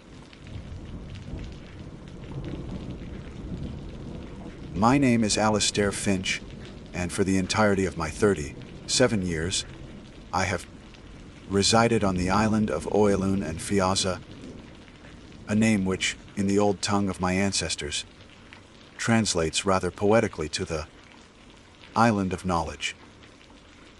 It is a small, isolated landmass, a mere speck on the vast, unforgiving canvas of the North Atlantic. To the uninitiated, our island might appear as a bucolic paradise, a relic of a simpler time. Our days are governed by the rhythm of the tides and the turning of the seasons, our lives interwoven with the ancient traditions passed down through generations. We are a small community, numbering no more than 50 souls, and until recently, I would have described our existence as one of profound, almost sacred, tranquility. I serve as the island's archivist and historian, a role inherited from my father, as his was from his father before him. The Finch family has been the custodian of Ele, and Fiaza's records, for as long as those records have existed, a lineage stretching back to the very first settlers, who, according to our foundational myths, were guided here by a constellation unseen by the rest of the world.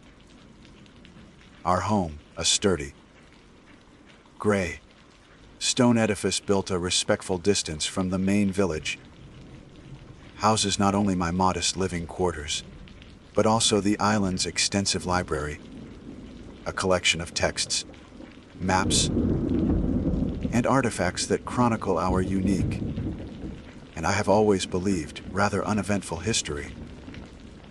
My duties are meticulous, if somewhat solitary, the preservation of age documents, the cataloging of new acquisitions.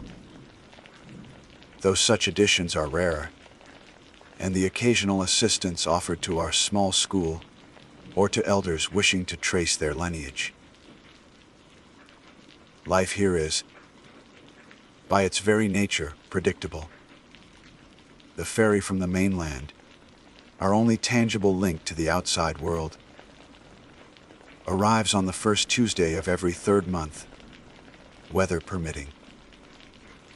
It brings essential supplies, medicines, certain foodstuffs we cannot produce ourselves, fuel for our generator, and the occasional requested luxury.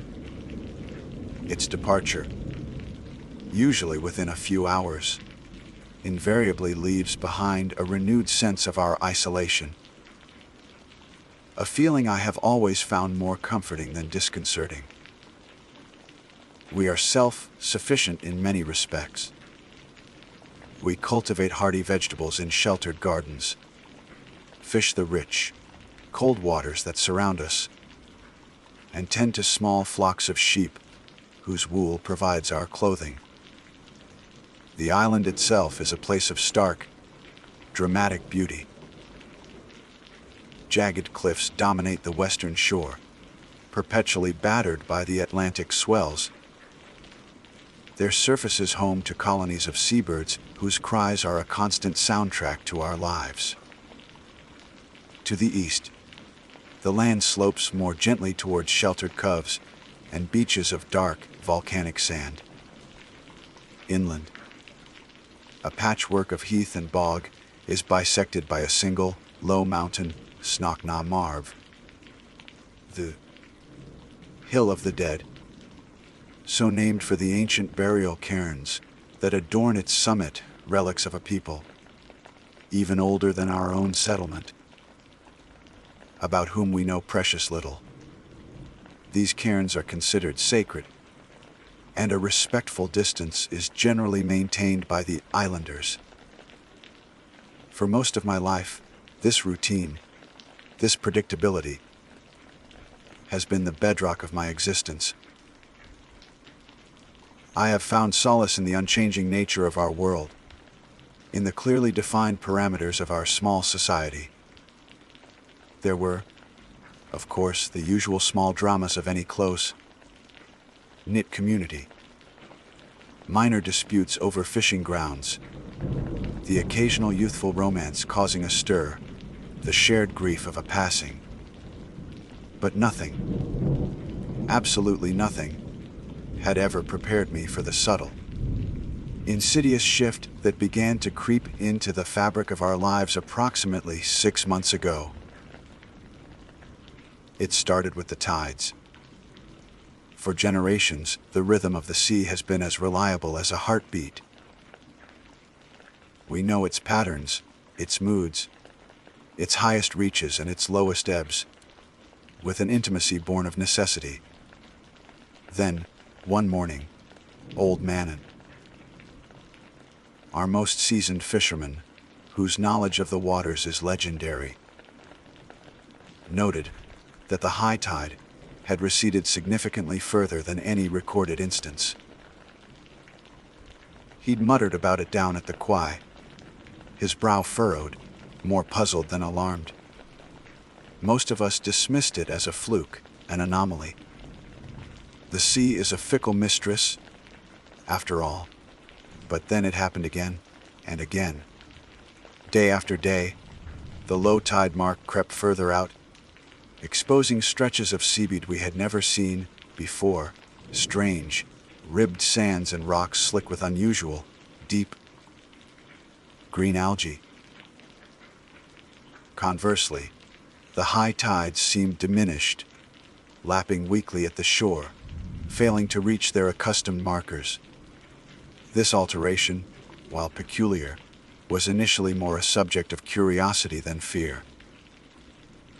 Children, delighted by the novelty, ventured onto the newly exposed flats to collect unfamiliar shells and observe stranded sea creatures. The fishermen, however, grew more concerned. The usual fishing grounds seemed disturbed. Catches became erratic. Species we had relied upon for centuries were suddenly scarce, replaced by odd, deep waterfish rarely seen so close to shore. Their eyes unsettlingly large, their forms almost alien. Around the same time, the birds began to behave strangely. The cacophony of gulls, terns, and guillemots that usually filled the air seemed muted.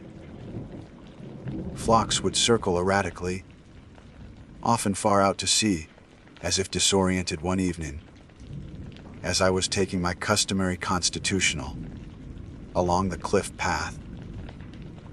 I observed a large group of gannets diving repeatedly into an area of water where no fish were apparent, their movements frantic, almost desperate. Then, just as suddenly, they ceased, rising into the air in a confused mass and flying inland. A behavior I had never witnessed. They settled not on their usual cliff face roosts, but scattered amongst the heather on Sinakna Marb, a place they had always avoided. Then came the silence. Oilan and Fiasa is never truly quiet. The wind, the waves, the birds, the distant bleating of sheep, these are the constant, comforting sounds of home. But slowly, subtly, the ambient noise began to fade. The wind, though still present, seemed to carry less sound, as if an invisible blanket were muffling the world. Conversations in the village, normally carrying easily on the breeze, felt strangely contained, voices absorbed by the air itself. Even the relentless crash of waves against the western cliff softened, becoming a dull, distant thud rather than a powerful roar. This auditory dampening was profoundly unsettling. It was as if the island itself was holding its breath. My work in the archives, usually a refuge of quiet contemplation, became a source of growing unease.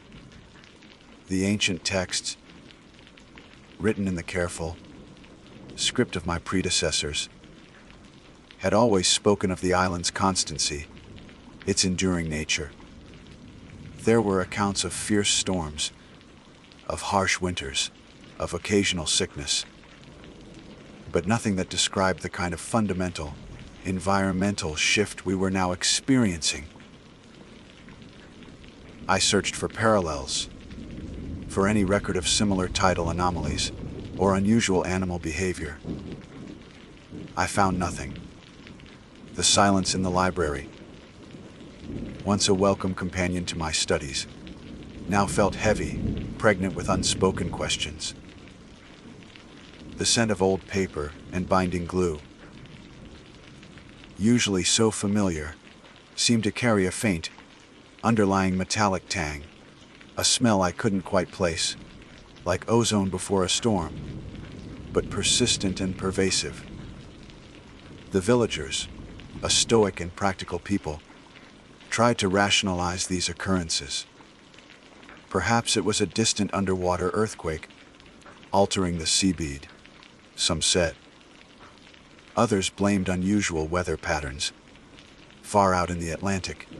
There was talk of climate change, a concept most of us only vaguely vaguely understood from the crackly radio news that occasionally reached us from the mainland broadcasts.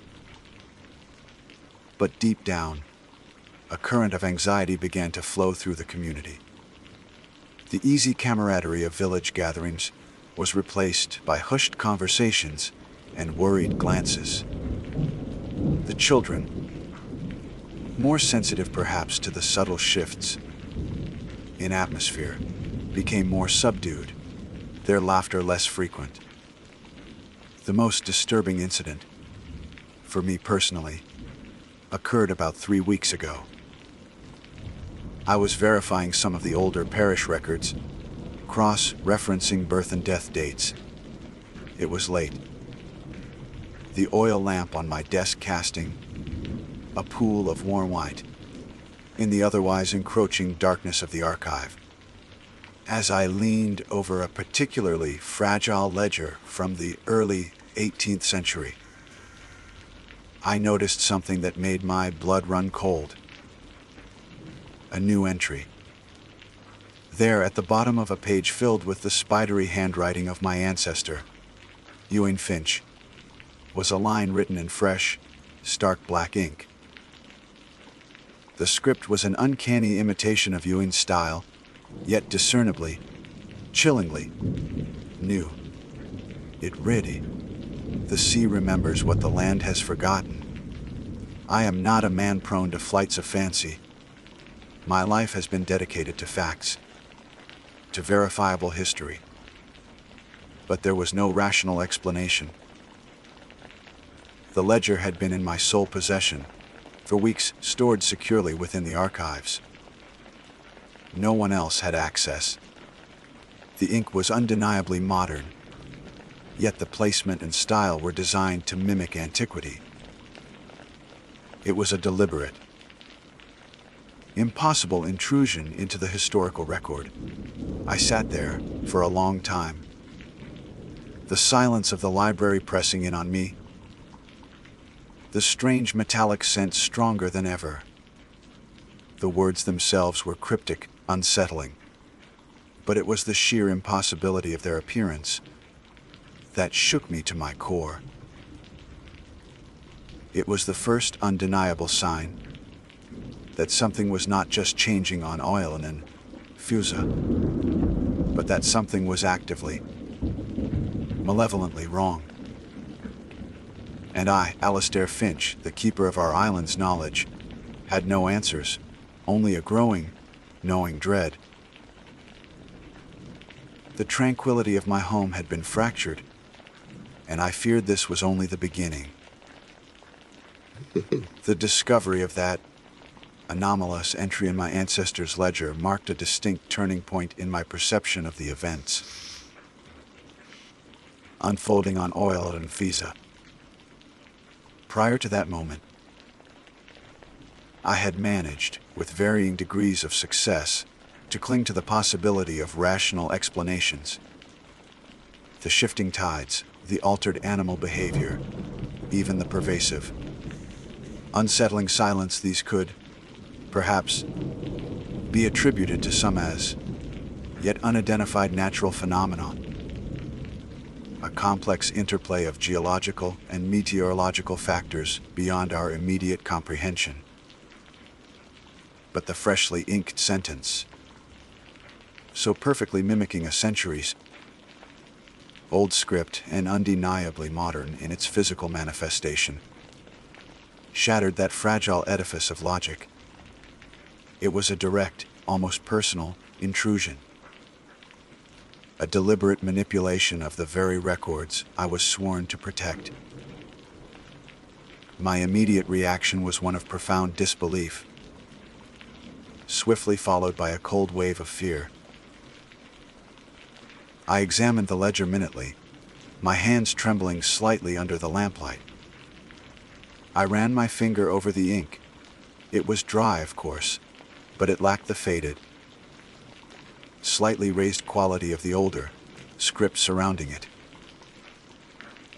I held the page to the light, searching for any sign of tampering, any indication that the page itself had been replaced or somehow treated. there was none.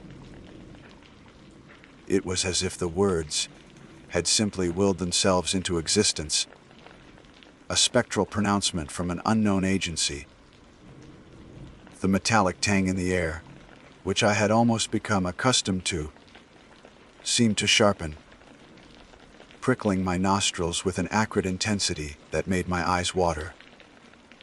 Sleep offered no respite that night. The phrase, "The sea remembers what the land has forgotten," echoed in my mind, a maddening loop. What had the land forgotten? And how could the sea, a seemingly mindless expanse of water, possess memory? My dreams were a chaotic swirl of vast, dark waters, of ancient, moss-covered stones, and of shadowy figures whose faces remained tantalizingly out of focus. I awoke before dawn, the lingering sense of dread clinging to me, like the damp morning mist that often shrouded the island. In the days that followed, I found myself observing my fellow islanders with a new, almost fearful scrutiny. Had one of them somehow gained access to the archives? It seemed impossible. The library was always locked when I was not present, and I held the only key. The villagers, while possessing a healthy respect for our history, were not generally inclined towards scholarly pursuits or elaborate, cryptic pranks. Young Michael, the schoolteacher, was perhaps the most literate amongst them besides myself, but he was a man of straightforward disposition, more concerned with arithmetic and basic literacy than with unsettling historical forgeries. No, the source of the entry felt external, alien to our small, predictable community. The physical anomalies on the island continued their relentless progression. The tides receded even further, exposing vast, muddy plains where previously there had been only churning water. These newly unveiled landscapes were not merely empty expanses of sand and rock. Strange, unsettling formations began to appear. In the bay nearest to the village, a series of perfectly circular depressions became visible, each approximately 10 feet in diameter, arranged in an unnervingly precise geometric pattern. They looked almost like footprints, but of a scale that defied any known terrestrial creature. Further out, near the treacherous currents of the Western Passage, what appeared to be the tops of cyclopean stone structures emerged from the receding water's dark, monolithic blocks, slick with an oily, black substance that did not resemble any form of seaweed I had ever encountered. They seemed too regular, too deliberately placed to be natural rock formations. The fishermen, their faces etched with a mixture of awe and terror, refused to venture near them. The silence deepened, becoming almost absolute at times, particularly during the twilight hours. It was a heavy, oppressive stillness, broken only by the most immediate sounds, the creak of a floorboard underfoot, the rustle of one's own clothing.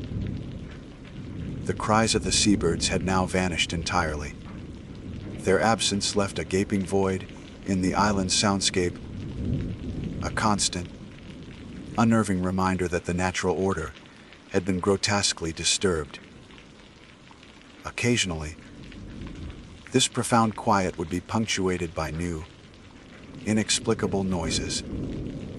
From the direction of Snock na Marb, the Hill of the Dead, faint, flute-like notes would sometimes drift on the evening air, a melody that was both melancholic and deeply unsettling, with no discernible source. No one on the island played such an instrument.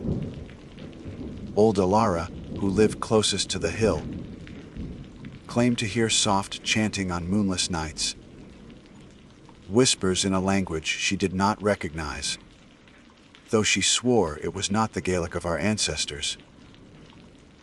The metallic scent, too, intensified.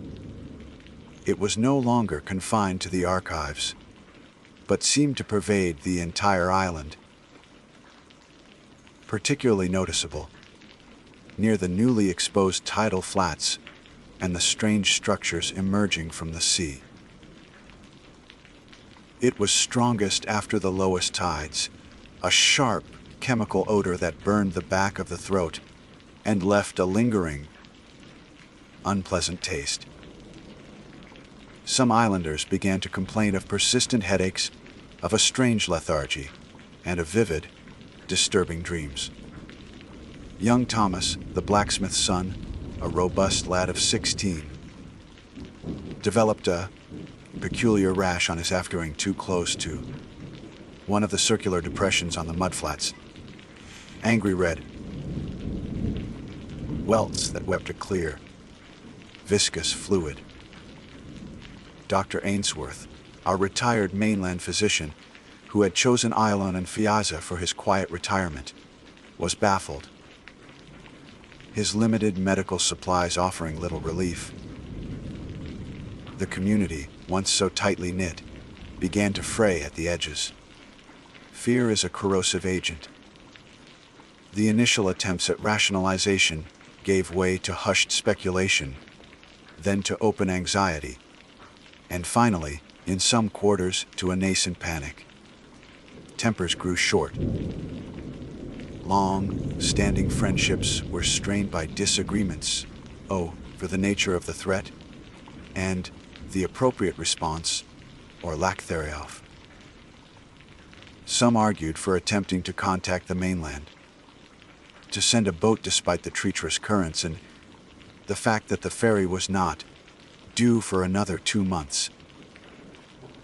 Others, more fatalistic, insisted that we were at the mercy of forces beyond our control, that our only recourse was to pray and to reinforce the old wards and charms that our ancestors had used to protect themselves from the Ios Ce, the fairy folk. Though even the most superstitious amongst us knew, deep down, that what we were facing was something far older, far stranger than the capricious spirits of Gaelic folklore. My own sense of reality began to feel increasingly tenuous. I found myself reading the same passages in the archives, my concentration shattered by the oppressive silence or a sudden, phantom whiff of that metallic odor. Was I losing my mind? Was the isolation, compounded by these bizarre events, finally taking its toll on my sanity? The line between observer and participant blurred. I started to document everything,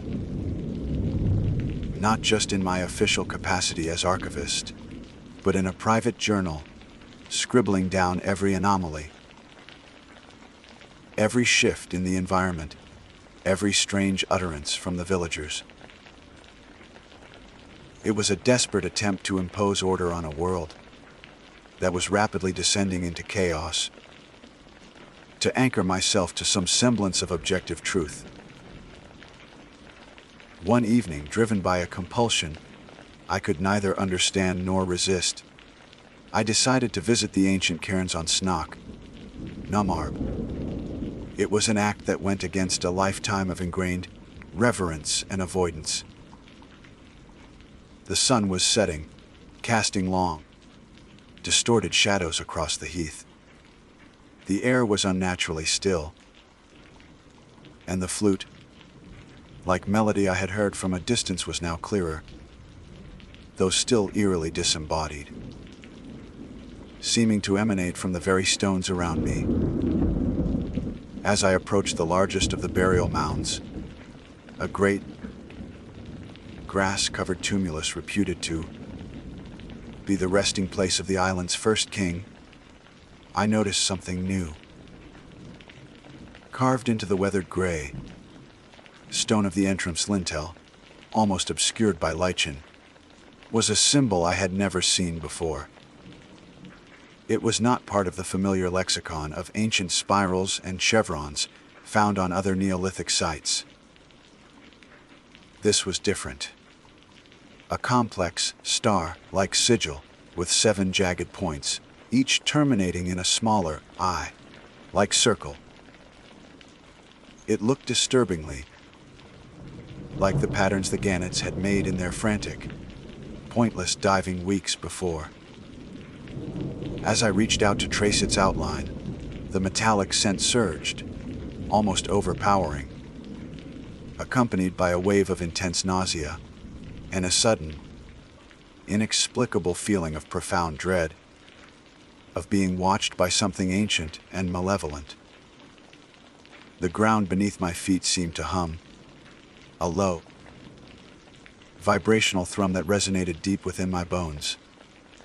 I stumbled back, my heart pounding, a primal fear overwhelming my scholarly curiosity. Turning to flee, my gaze fell upon the western horizon. The sun had just dipped below the sea, but the tide was out, further than I had ever seen it, exposing a vast, dark plain stretching towards the blood-red sky. And there, silhouetted against the dying light, far out on the glistening, newly revealed seabed, were figures. Dozens of them. Tall, impossibly thin, and unmoving, they stood facing the island. Their forms indistinct, yet undeniably humanoid, though no human could have walked so far out, nor possessed such unnatural proportions. They were not fishermen. They were not islanders. They were something else. And as the last sliver of sun vanished, and an oppressive darkness fell upon Oilen and Fiaza, I knew, with a certainty that chilled me to the marrow, that they were waiting. The sea was indeed remembering, and its memories were beginning to walk. The sight of those silent, skeletal figures silhouetted against the blood-red remnants of dusk, standing sentinel on the unnaturally exposed seabed, shattered the last vestiges of my composure. I did not merely retreat from Snock na Marb. I fled. Stumbling through the heather and bracken, my breath tearing at my lungs, the image of those watchers seared into my mind. The flute, like melody which had seemed merely eerie before, now carried an undeniable undertone of menace, a piping call from a world beyond human ken. The metallic scent, sharper than ever, clung to the air like a shroud. I did not stop until I reached the perceived safety of my own stone house. However, bolting the door and shuttering the windows against the encroaching night and the horrors it now palpably contained, sleep was an impossibility. Each creak of the old house, each sigh of the wind, what little of it, sound, sent jolts of adrenaline through me. My mind raced, replaying the vision of those unnaturally tall figures, their stillness more terrifying than any overt aggression. Were they the source of the changes? The authors of the cryptic message in the ledger? The carvers of the 7-pointed sigil on the ancient cairn? The questions swirled, unanswered, in the oppressive darkness of my room. The following morning, I found myself torn. A primal instinct screamed at me to bar my doors, to hide, to simply wait for the inevitable. But the archivist in me, the historian, the man whose entire life had been dedicated to the pursuit of knowledge and understanding, however limited, felt an equally powerful compulsion. If Isle in Fiazza was truly facing an existential threat, if its very history was being rewritten by some malevolent force, then I had a duty to understand it, to document it, even if there was nothing I could ultimately do to prevent it. My first coherent thought was to consult the oldest, most obscure texts. In the archive, those sections rarely disturbed, some written in archaic dialects of Gaelic, or even Latin, detailing the island's pre-settlement myths and the fragmented legends of the first people, those who had supposedly raised the cairns on Snoch-na-Marg.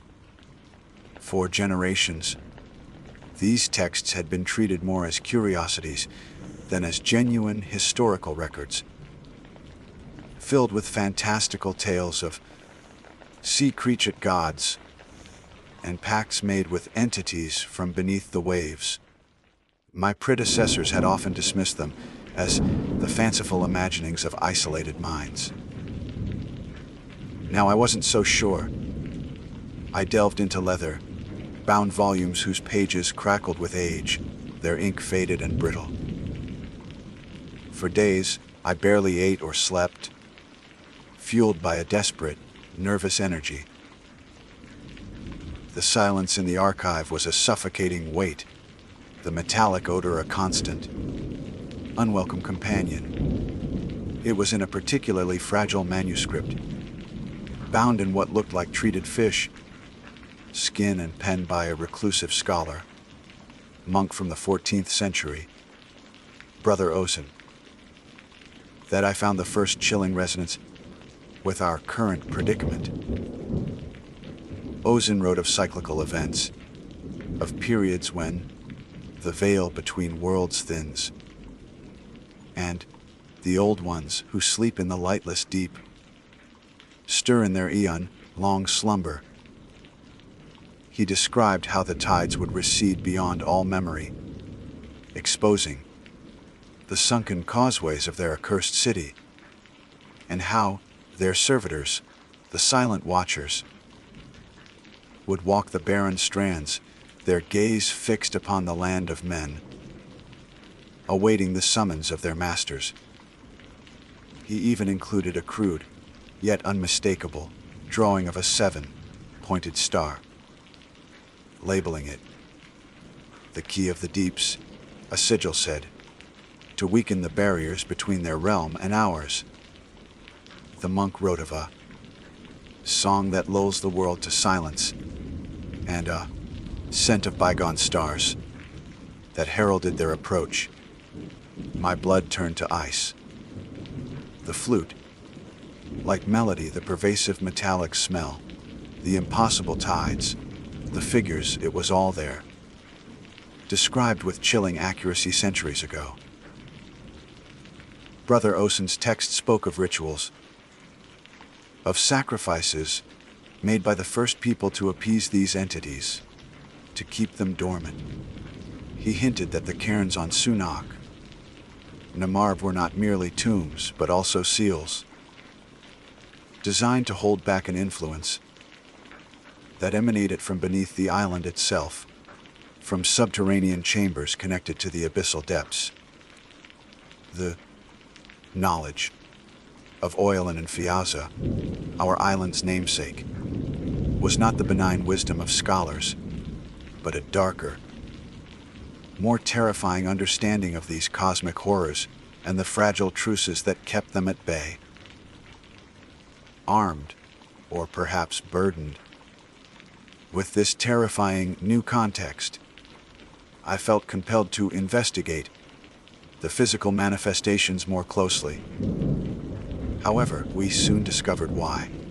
The fear was still a living thing within me, but it was now overlaid with a desperate need for confirmation. I chose a day when the tide was at its absolute lowest, the sun a pale, indifferent disk in the hazy sky. I first approached the circular depressions in the bay. They were even more unsettling up close. The mud within them was compacted, almost vitrified, and emitted a faint, almost imperceptible hum. Around their perimeters, the sand was littered with the desiccated husks of small sea creatures, crabs and starfish, all seemingly drawn inwards and then fatally dried. Stealing my nerves, I then made my way towards the western passage, towards the monolithic structures Brother Ozen had called the sunken causeways. They were immense, far larger than they had appeared from a distance, their black surfaces impossibly smooth, almost like obsidian, yet not reflecting any light.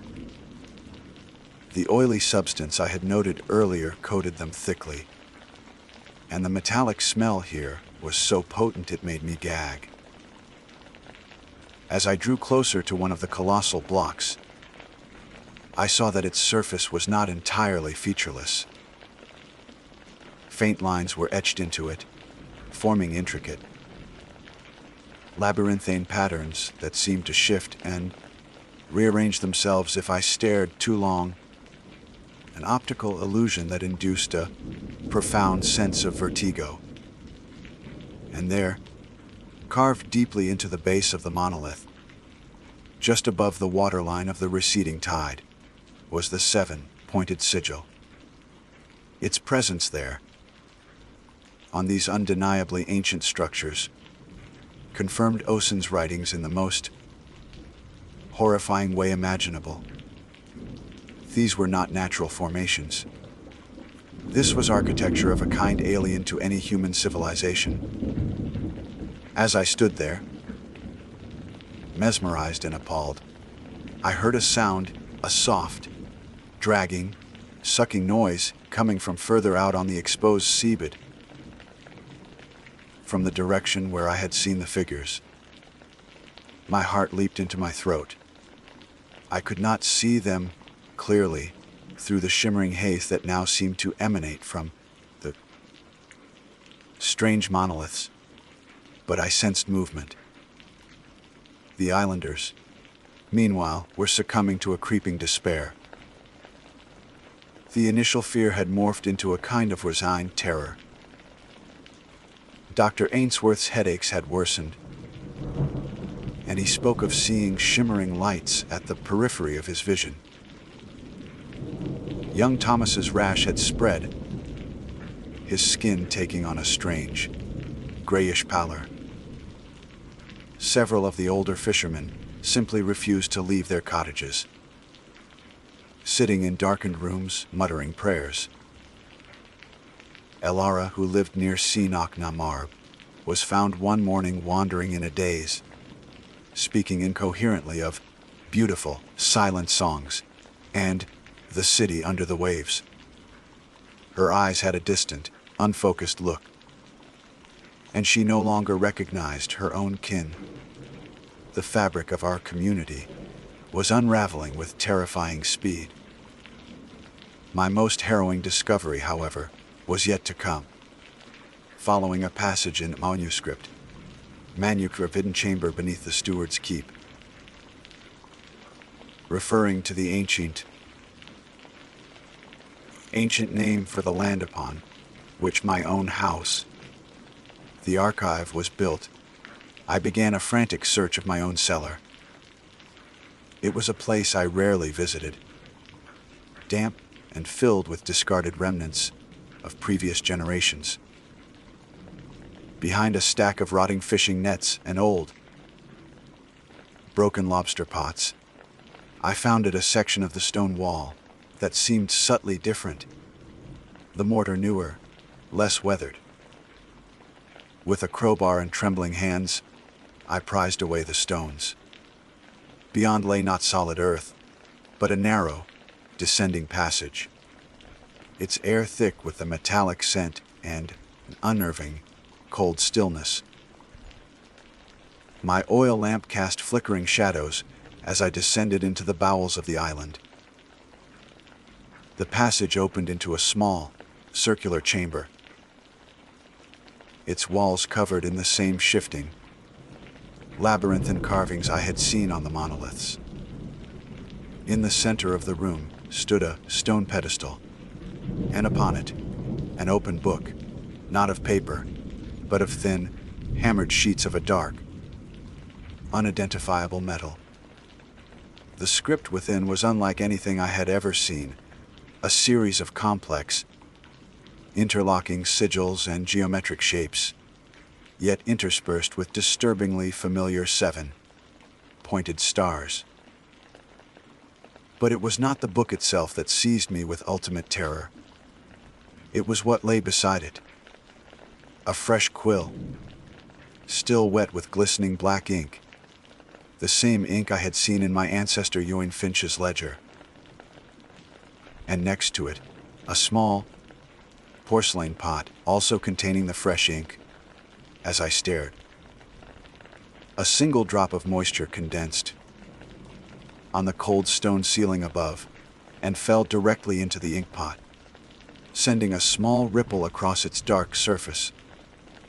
The metallic tang in the air intensified to an almost unbearable degree.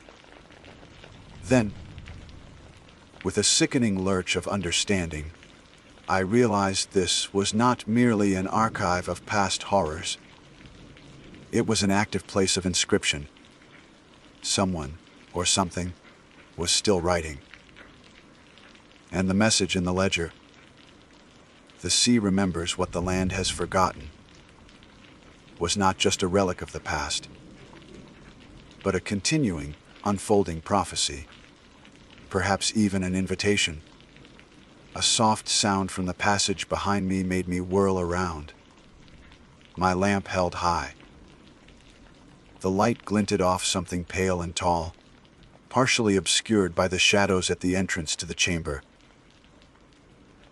A low, guttural clicking, like stones being ground together, echoed from the darkness. I could not see its face, but I felt an ancient, malevolent intelligence regarding me. The silent watchers were not just on the shore. One of them was here, in the heart of my home, in the secret underbelly of the island's history. And I knew with a certainty that froze the very blood in my veins that I had uncovered a truth that oiled Nfisa, and perhaps the world, was not meant to know. My investigation had led me not to answers, but to the threshold of an abyss. The guttural clicking from the shadowed entrance of the subterranean chamber rooted me to the spot, my blood roaring in my ears, louder even than the frantic thumping of my own heart. The oil lamp in my hand trembled violently, casting wild, dancing shadows that distorted the already alien script on the metallic pages of the book before me. The pale, tall form remained partially obscured, but I could discern the unnatural elongation of limbs, the slight, almost insectile tilt of what I presumed was its head. The Watcher, here beneath my ancestral home, at the very heart of Oilan and Fiaz's hidden history. My mind, already reeling from the discovery of the active scriptorium, struggled to process this immediate, physical threat. Escape was the only rational thought, yet my legs felt like lead. The metallic scent, now mixed with a faint, indescribably ancient aroma, like dust from a tomb sealed for millennia, was overpowering. It was the smell of the deep places of the earth, of things that had never known sunlight. Then it moved, not with speed, but with a slow, deliberate grace that was utterly horrifying in its unnaturalness. A long, multi-jointed limb, skeletal and a pale, phosphorescent white, emerged from the shadows, its tip ending not in fingers, but in a cluster of needle, sharp points. It gestured, almost languidly, towards the open metallic book on the pedestal. The clicking sound came again, softer this time, accompanied by a low, resonant hum that seemed to vibrate the very air in the chamber, a hum I now recognized as the same I had felt on Snock Na Marb. It was not an immediate attack. It was an invitation, a command. I couldn't decipher its intent, but the sheer alienness of its presence, the cold, ancient intelligence I felt emanating from it, was more terrifying than any overt display of aggression. I finally broke free from my paralysis, a choked gasp escaping my lips. I stumbled backwards, knocking over a small, unseen stone that clattered loudly in the oppressive silence. The watcher's head tilted further, the clicking momentarily ceasing. That was my chance. I turned and fled, scrambling up the narrow passage with desperation I had never known. I didn't look back. I could hear no pursuit, only the echo of my own panicked footsteps and the lingering, insidious hum that seemed to follow me, to permeate the very stones of the island. Bursting out into the familiar dampness of my cellar, I slammed shut the makeshift entrance to the passage, frantically piling the old fishing nets and broken lobster pots back against it, a futile gesture against such a presence, but one my terror-stricken mind demanded. I didn't stop there. I raced up into the main house, into the archive, my sanctuary now violated, its knowledge as a gateway to madness. The metallic book, the fresh ink, the watcher, my family, the Finches, custodians of the island's history, had they always known? Had generations of my ancestors been not just chroniclers, but participants? Was the of Oilan and Fiaza a terrible, inherited burden, a pact with these abyssal entities? The implications were too monstrous to fully grasp. Emerging from my house into the gray, listless daylight, I found the island transformed. The pervasive silence was now absolute, save for a low, almost audible thrumming that seemed to emanate from the ground itself, from the sea, from the air. The metallic scent was everywhere, thick and cloying. The sky was a uniform, leaden gray, the sun entirely obscured. And the tide was gone. Not just low, but completely vanished. As far as the eye could see, the seabed stretched out, a vast, dark, glistening plain, revealing the extent of the cyclopean structures the causeways Brother Ozan had written of.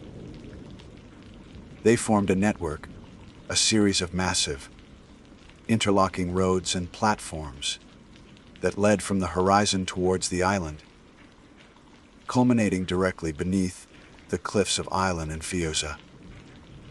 The island was not an isolated landmass.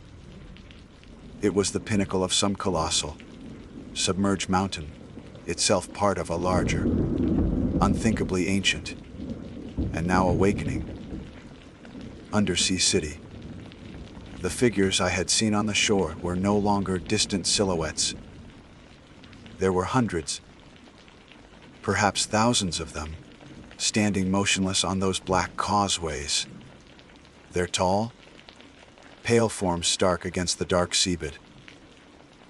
They were closer now, much closer, their silent vigil an undeniable prelude to something cataclysmic. The remaining islanders were in a state of utter collapse. Some lay prostrate on the ground, seemingly unconscious or dead. Others wandered aimlessly, their eyes vacant, muttering snatches of the strange, flute-like melody that now seemed to be a constant, subliminal presence in the air. Dr. Ainsworth was gone from his cottage. Young Thomas lay curled outside the blacksmith's shop, his skin almost entirely gray, the strange rash having consumed him. Even the sturdy fishermen had succumbed, their boats beached and forgotten.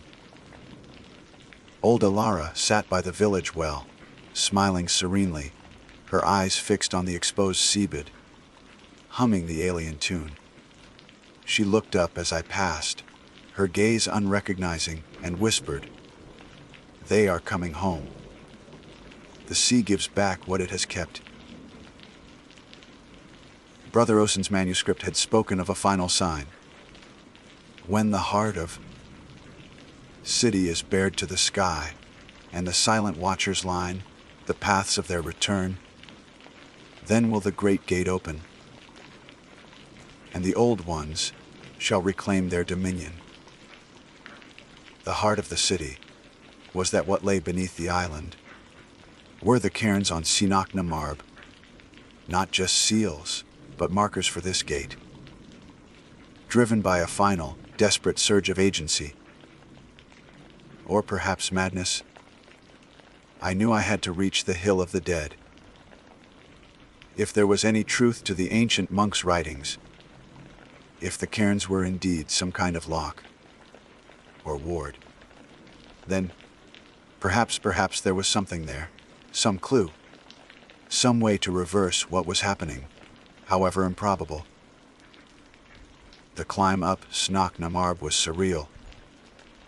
The humming vibration grew stronger with every step, resonating in my teeth, my bones. The air was cold, despite the lack of wind, and the metallic scent was almost suffocating. When I reached the summit, the sight that greeted me banished any lingering hope. The largest cairn, the one with the 7-pointed sigil, was changed. The massive stones that formed its structure were glowing with a faint, internal luminescence, the same pale, phosphorescent white as the watchers. The sigil itself pulsed with light, a slow, rhythmic beat like a monstrous heart. And the ground around the cairn was cracking, fissures spreading outwards, revealing glimpses of a vast, dark space beneath. The great gate. It was opening. From the exposed seabed below, a sound began to rise, a colossal, resonant groan. The sound of immense pressures shifting, of stone grinding against stone, on a scale that dwarfed any earthquake. The silent watchers on the causeways began to move.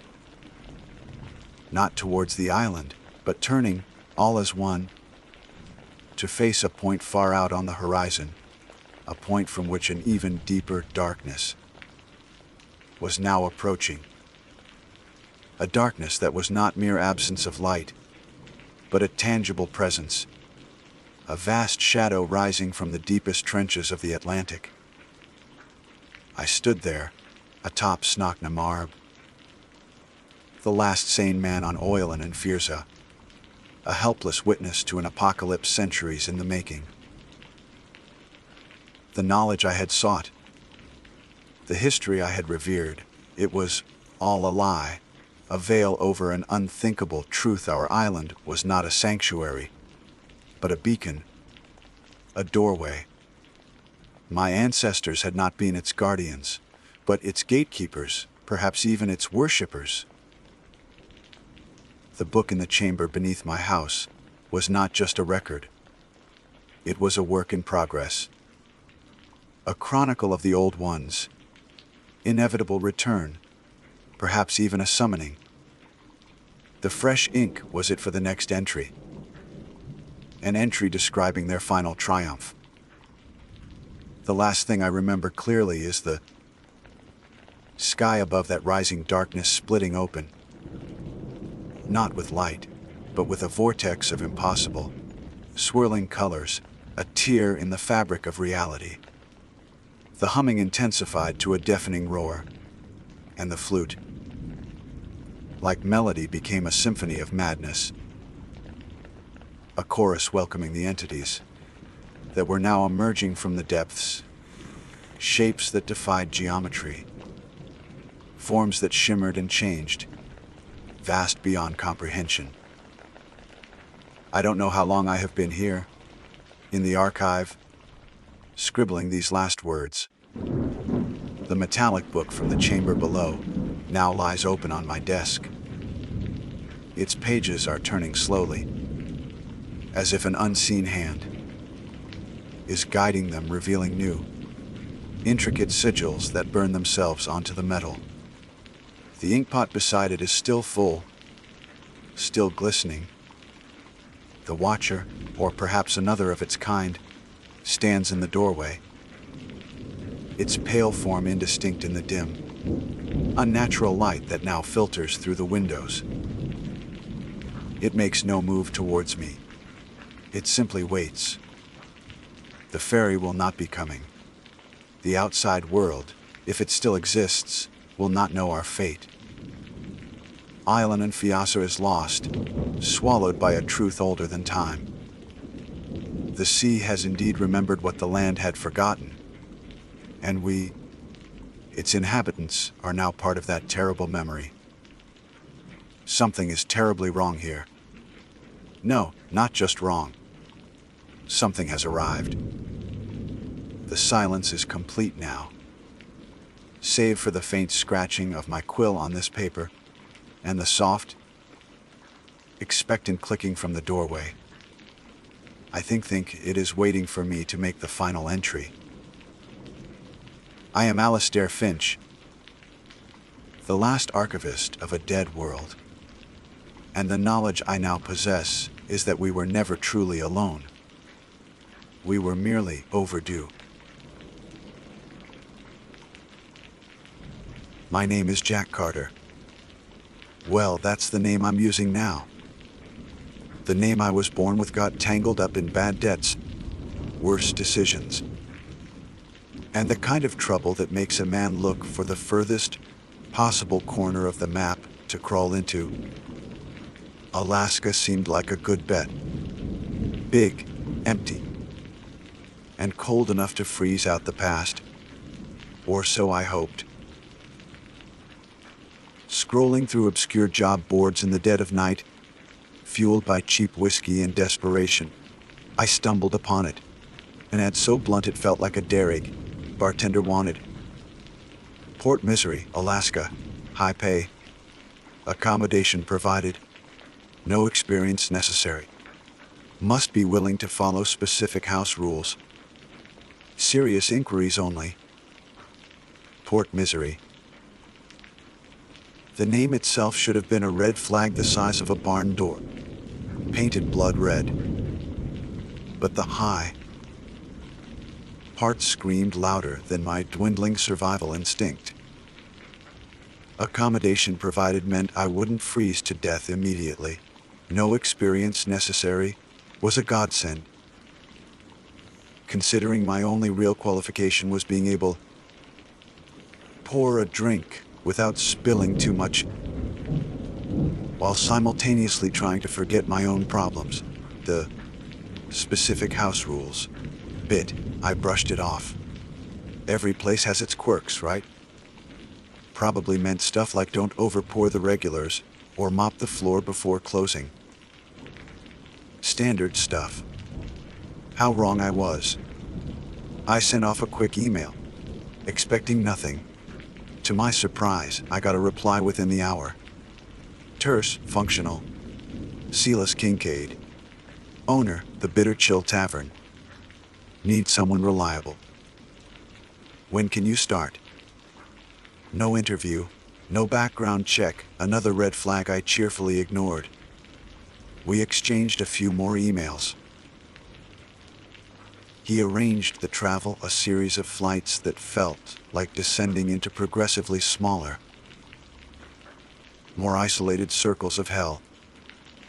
The final leg was on a bush plane, a rattling metal dragonfly that seemed held together by duct tape and sheer willpower. Below us stretched an endless, intimidating expanse of white and dark green.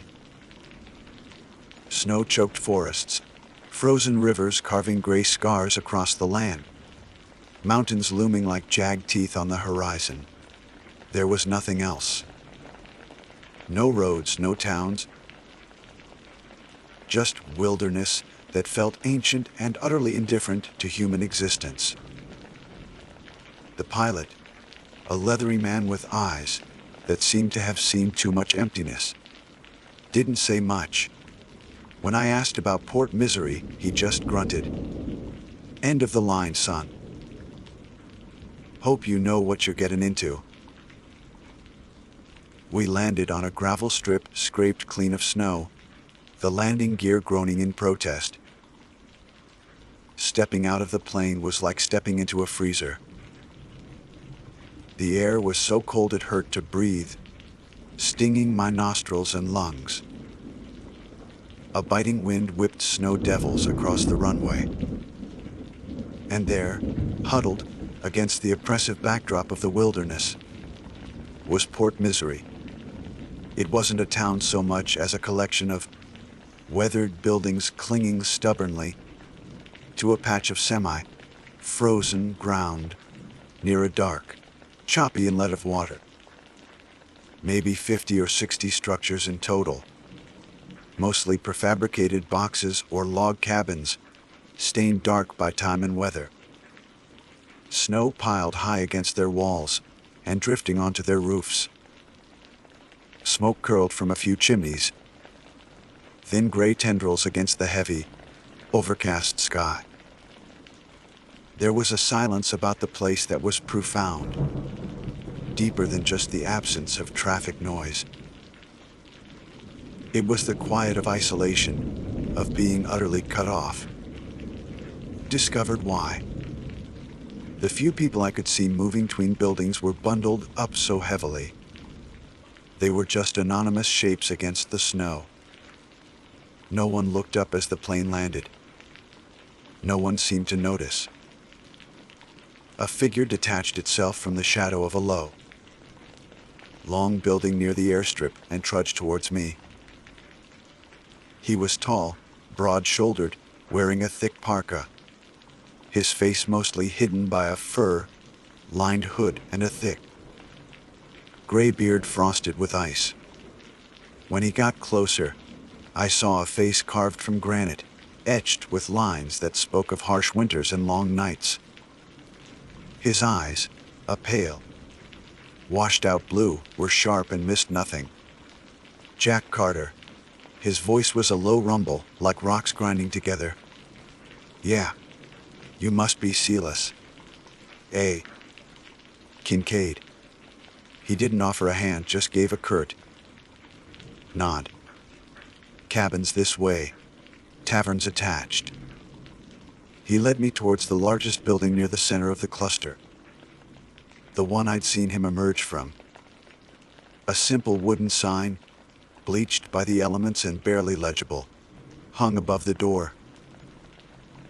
The Bitter Chill Tavern. The paint was peeling, the wood warped. It looked less like a welcoming establishment and more like a place you'd hole up in during a siege. Silas pushed the heavy wooden door open, revealing a dim, low-ceilinged interior. It smelled of stale beer, wood smoke, damp wool, and something else, something metallic and faintly unpleasant I couldn't quite place. A long wooden bar ran along wall, scarred and stained. A few mismatched tables and chairs were scattered across the worn plank floor. A large stone fireplace dominated the far wall, a low fire crackling within, casting flickering shadows. It was empty, save for us. "Place ain't much, but it's warm," Silas said, his voice echoing slightly in the quiet room. "Your room's upstairs. Basic, but it's yours. Rent comes out of your pay, like we agreed." He led me up a narrow, creaking staircase behind the bar to a small, sparsely furnished room. A narrow cot, a rickety wooden dresser, a single bare bowl hanging from the ceiling, and one small window looking out over the bleak expanse of snow towards the dark forest edge. It was cold, the chill seeping through the thin walls. "Settle in," Silas said, turning to leave. "Then come back down. Need to go over the rules." There it was again. The rules. A knot of unease tightened in my stomach. Colder than the Alaskan air. I dropped my duffel bag on the cot, the springs groaning miserably. Looking out the window, the sheer, crushing isolation of the place hit me full force. The forest felt too close, the silence too deep. I was hundreds, maybe thousands of miles from anywhere resembling civilization. No easy way out.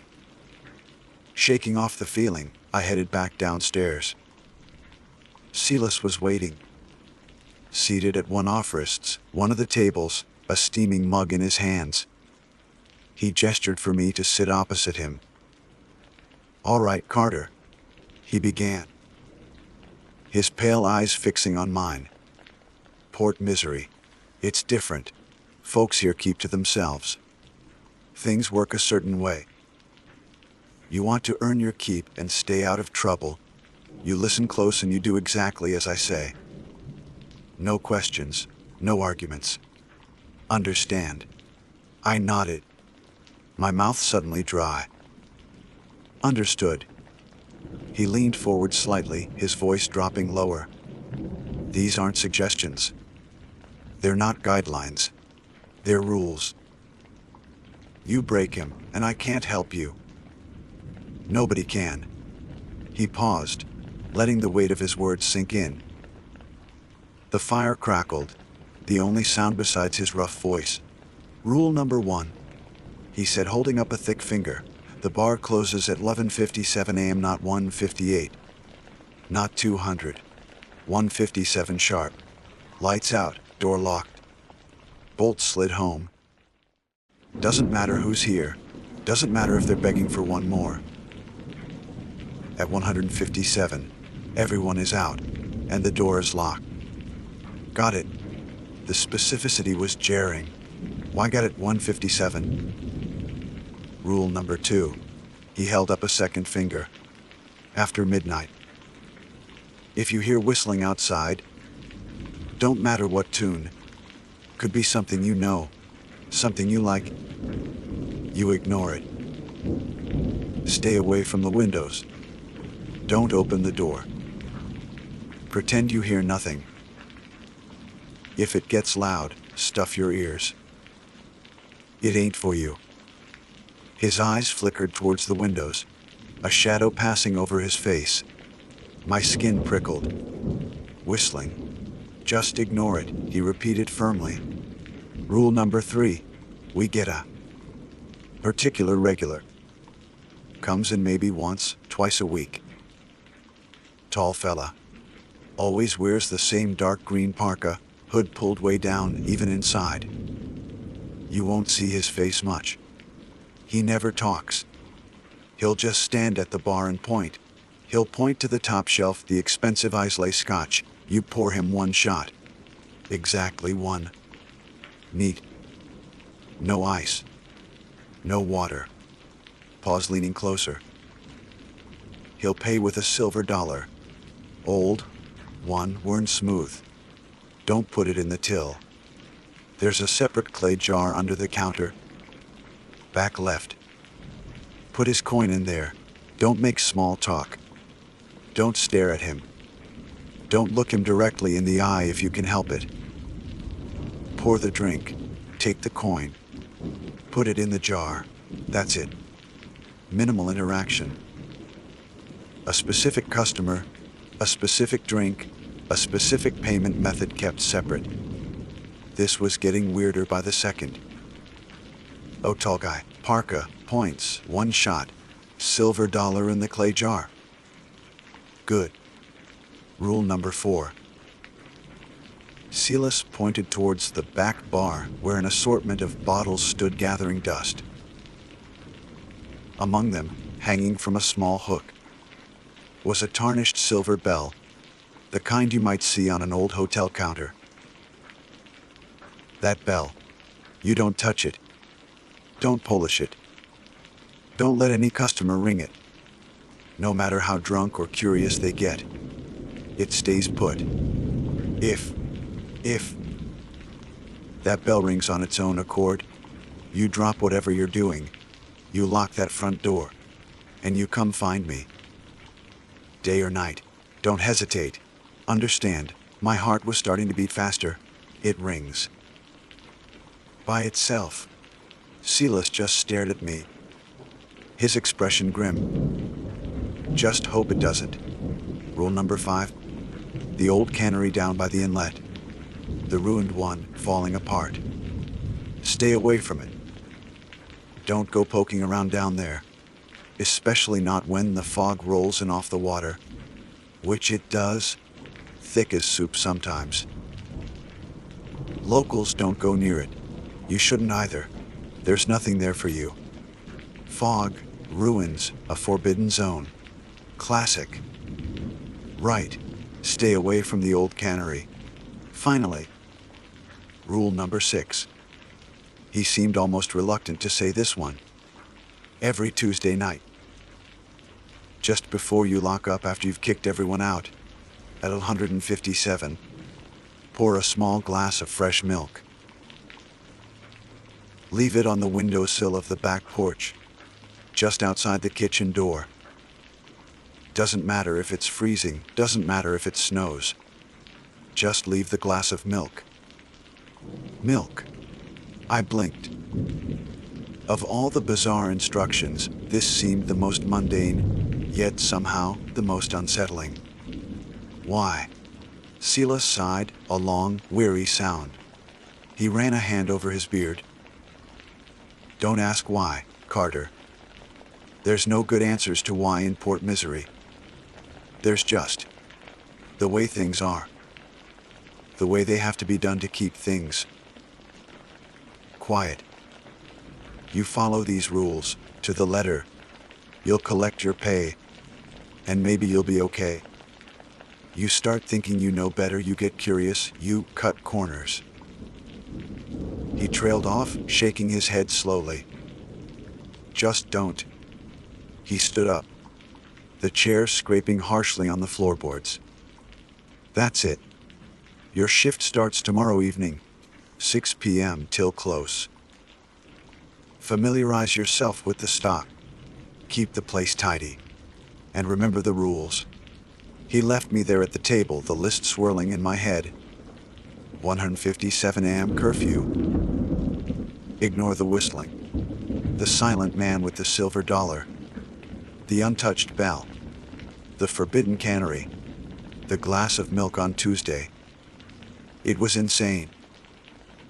It had to be some elaborate hazing ritual for the new guy, right? Some local superstition blown out of proportion. But looking at Silas's dead serious face, remembering the utter desolation outside, the oppressive silence, the way the pilot looked at me, a deeper, colder fear began to take root. This didn't feel like a joke. It felt like a warning. I went back up to my cold, bleak room. The wind howled outside, rattling the single-pane window. The bare bulb cast stark shadows. I sat on the lumpy cot, the list of rules repeating in my mind like a disturbing mantra. I'd come here to escape my problems,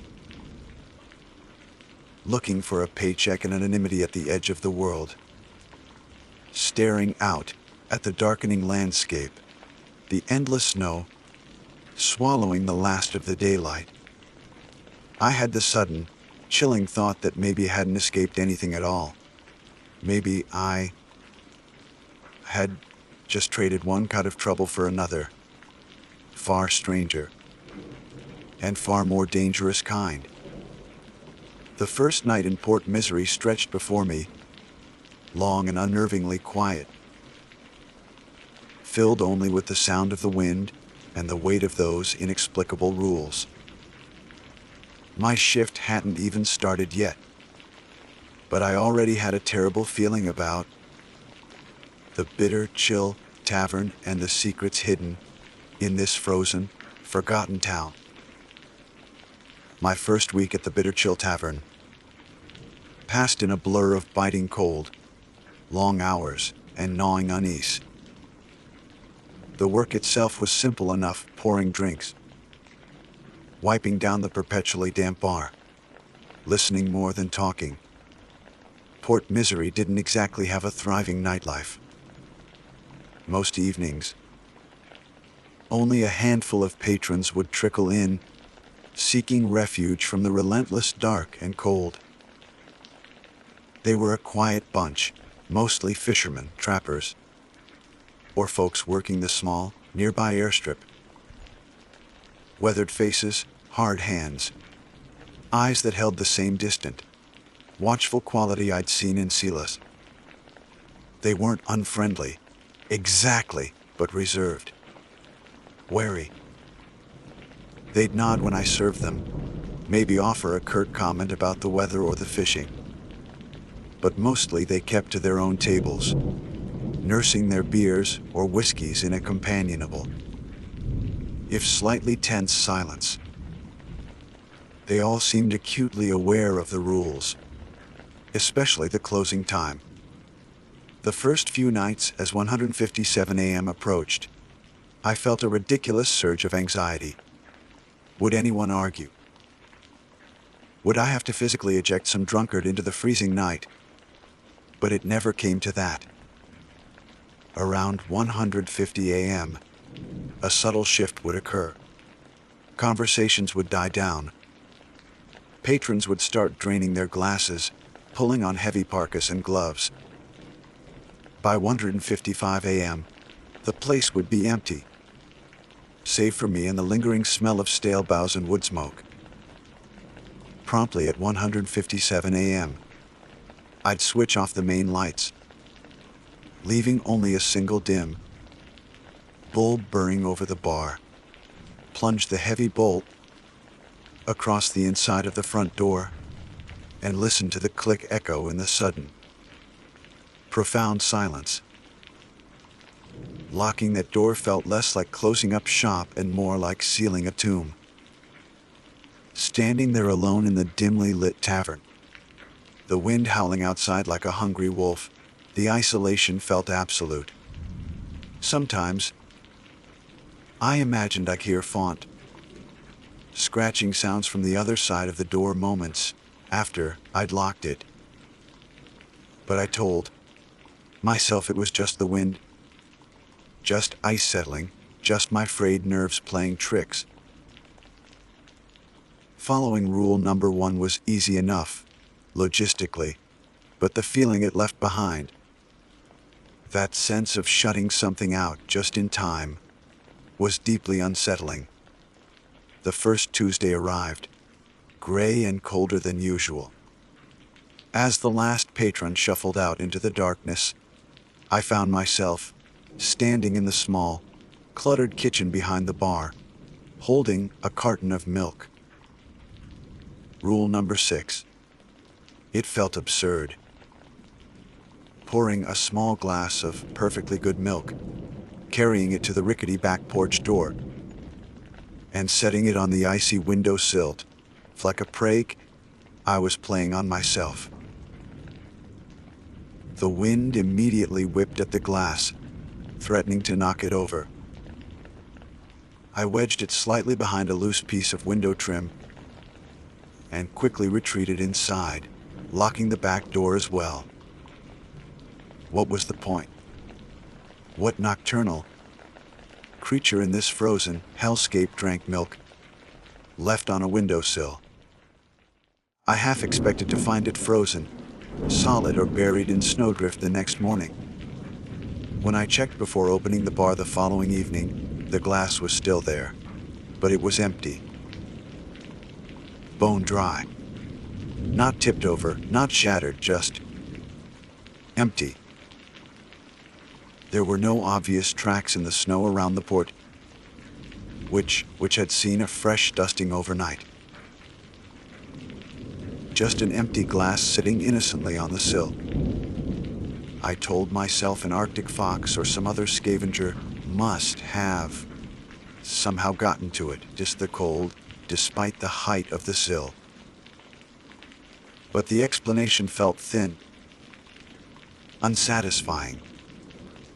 I washed the glass and put away, the image of it sitting there, inexplicably empty, adding another layer to my growing unease. It was later that week that I encountered rule number 3. It was a particularly bleak Thursday night. Snow was falling heavily, muffling the already pervasive silence. Only 2 old fishermen were hunched over their beers at a corner table. The front door creaked open, letting in a blast of frigid air and a flurry of snowflakes. He fit Silas's description perfectly. Tall, broad, enveloped in a heavy, dark green parka that looked stiff with frost. The fur-lined hood was pulled so far forward that his face was almost completely obscured in shadow, just a hint of a strong jawline visible. He moved with a strange, deliberate slowness, shedding snow onto the floorboards as he approached the bar. He didn't make a sound. The 2 fishermen pointedly looked down into their drinks, avoiding eye contact. He stopped in front of me. I could feel a palpable cold radiating from him, colder even than the air he'd brought in with him. He didn't speak. He simply raised a gloved hand and pointed. A single, unwavering finger aimed at the top shelf Islay Scotch, the expensive Lafroig. My heart hammered against my ribs. My hands felt clumsy as I reached for the bottle and a clean shot glass. 1 shot. Exactly 1. Neat. Silas's words echoed in my head. I poured carefully, the peaty aroma of the scotch filling the air. My hand trembled slightly as I placed the shot glass on the bar in front of him. Don't make small talk. Don't stare. Don't look him directly in the eye. I focused on wiping down a patch of the bar that was already clean, keeping my gaze averted. Out of the corner of my eye, I saw his gloved hand reach for the glass. He downed the shot in one smooth, silent motion. Then he placed something on the bar. A silver dollar. Old, heavy, worn almost smooth, the details barely visible in the dim light. It gleamed dully against the dark wood. I remembered Silas's instruction. Separate clay jar under the counter, back left. Not the main till. Trying to appear casual, I picked up the coin. It was shockingly cold to the touch. Colder than metal had any right to be, even in this climate. It felt heavy, not just in weight, but with a sense of age, of history. I fumbled, slightly opening the cash register as a decoy, then reached under the counter. My fingers finding the rough texture of the earthenware jar Silas had pointed out earlier. I dropped the coin inside. It landed with a strangely muted clink, unlike regular currency hitting ceramic. When I looked up, he was already turning, moving silently back towards the door. He opened it, stepped out into the swirling snow, and vanished as abruptly as he had appeared. The door clicked shut. Why? Leaving behind only a dusting of melted snow on the floor and a lingering sense of profound wrongness. The 2 fishermen didn't look up until a full minute after he'd gone. One of them finally cleared his throat. "Best not to think too much on him, son," he muttered, his voice raspy. "He's just part of the scenery, like the cold." Later that night, after locking up at precisely 1:57 a.m., curiosity got at me. I retrieved the clay jar from under the counter. It felt heavier than it should. Inside, nestled amongst a surprising number of identical silver dollars, was the one the stranger had given me. They all felt the same, unnaturally cold, heavy, strangely smooth. How many times had he come here? How long had this ritual been going on? Whose faces had been worn away from these coins? I put the jar back, a shiver tracing its way down my spine that had nothing to do with the temperature. Then came the whistling. Rule number 2, ignore it. Stay away from the windows. The first time I heard it, maybe a week and a half into my tenure, it was faint, almost lost in the omnipresent moan of the wind. I was in my small room of the bar long after locking up. It was a simple, meandering tune, unfamiliar. I remembered Silas's warning and forced myself to turn away from the window, picking up a tattered paperback I'd found. But my focus was shot. Every gust of wind sounded like the start of that tune. A few nights later, it happened again. This time it was closer, clearer. Still faint, but definitely whistling. A different tune this time, something that felt vaguely familiar, like a half-remembered nursery rhyme, but twisted somehow. Melancholic and off-key. It seemed to come from the direction of the dark woods bordering the town. I pulled the thin blanket tighter around me, my eyes fixed on the door. I felt an irrational certainty that whatever was whistling was aware of me, knew I was listening. It became a semi-regular occurrence. Always after midnight, usually when the wind died down slightly. Sometimes it was distant. Other times it felt like it was just outside the tavern walls. The tunes varied, but they always had that same unsettling quality, slightly off, slightly familiar, deeply unnerving. The worst part was the temptation. Why? An almost magnetic pull to go to the window, to peek through the curtains, to see what manner of thing could be out there, in the frozen darkness, whistling such lonely, eerie melodies. More than once, I found myself halfway across my small room, hand outstretched towards the window, before rule number 2 slammed back into my consciousness like a physical blow. I'd recoil, heart pounding, cursing my own morbid curiosity. Silas's warning, "It ain't for you," played over and over in my mind. My attempts to rationalize the rules were crumbling. This wasn't hazing. This wasn't local superstition run amok. The cold silver dollar, the empty milk glass, the persistent, predatory whistling, something was deeply wrong with Port Misery. I tried searching online again during the rare moments the satellite internet connection flickered to life, looking for history, folklore, anything about the town or its peculiar customs. Nothing. It was like the place barely existed beyond its name on a map.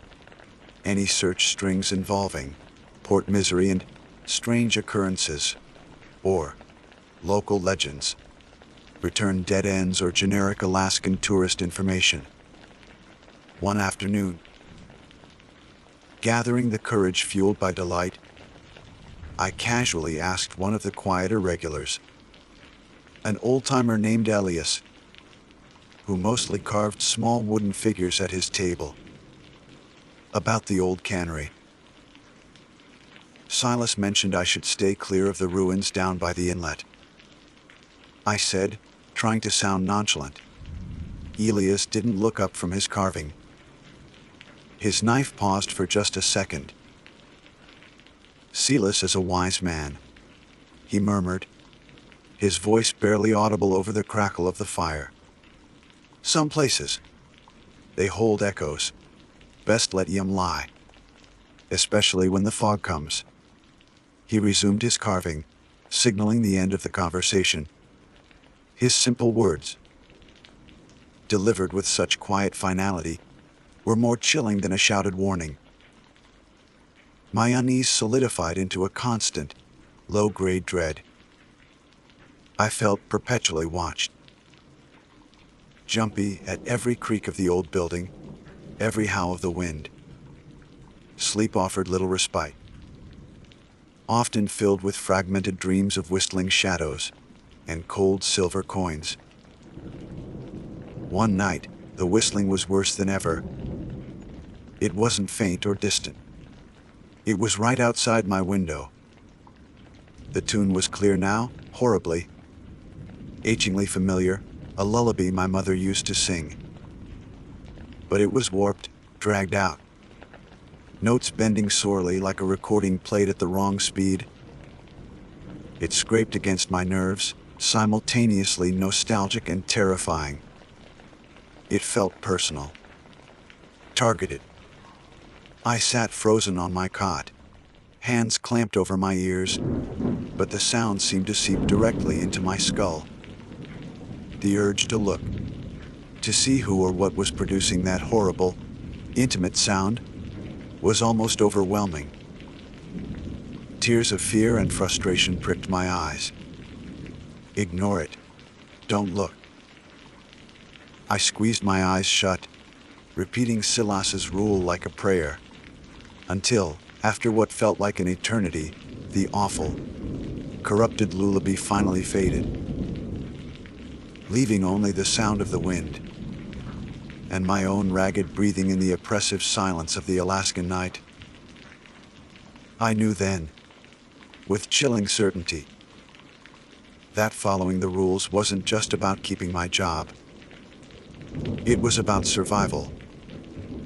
The Alaskan winter deepened its grip, locking Port Misery in a seemingly endless cycle of crushing darkness and biting cold.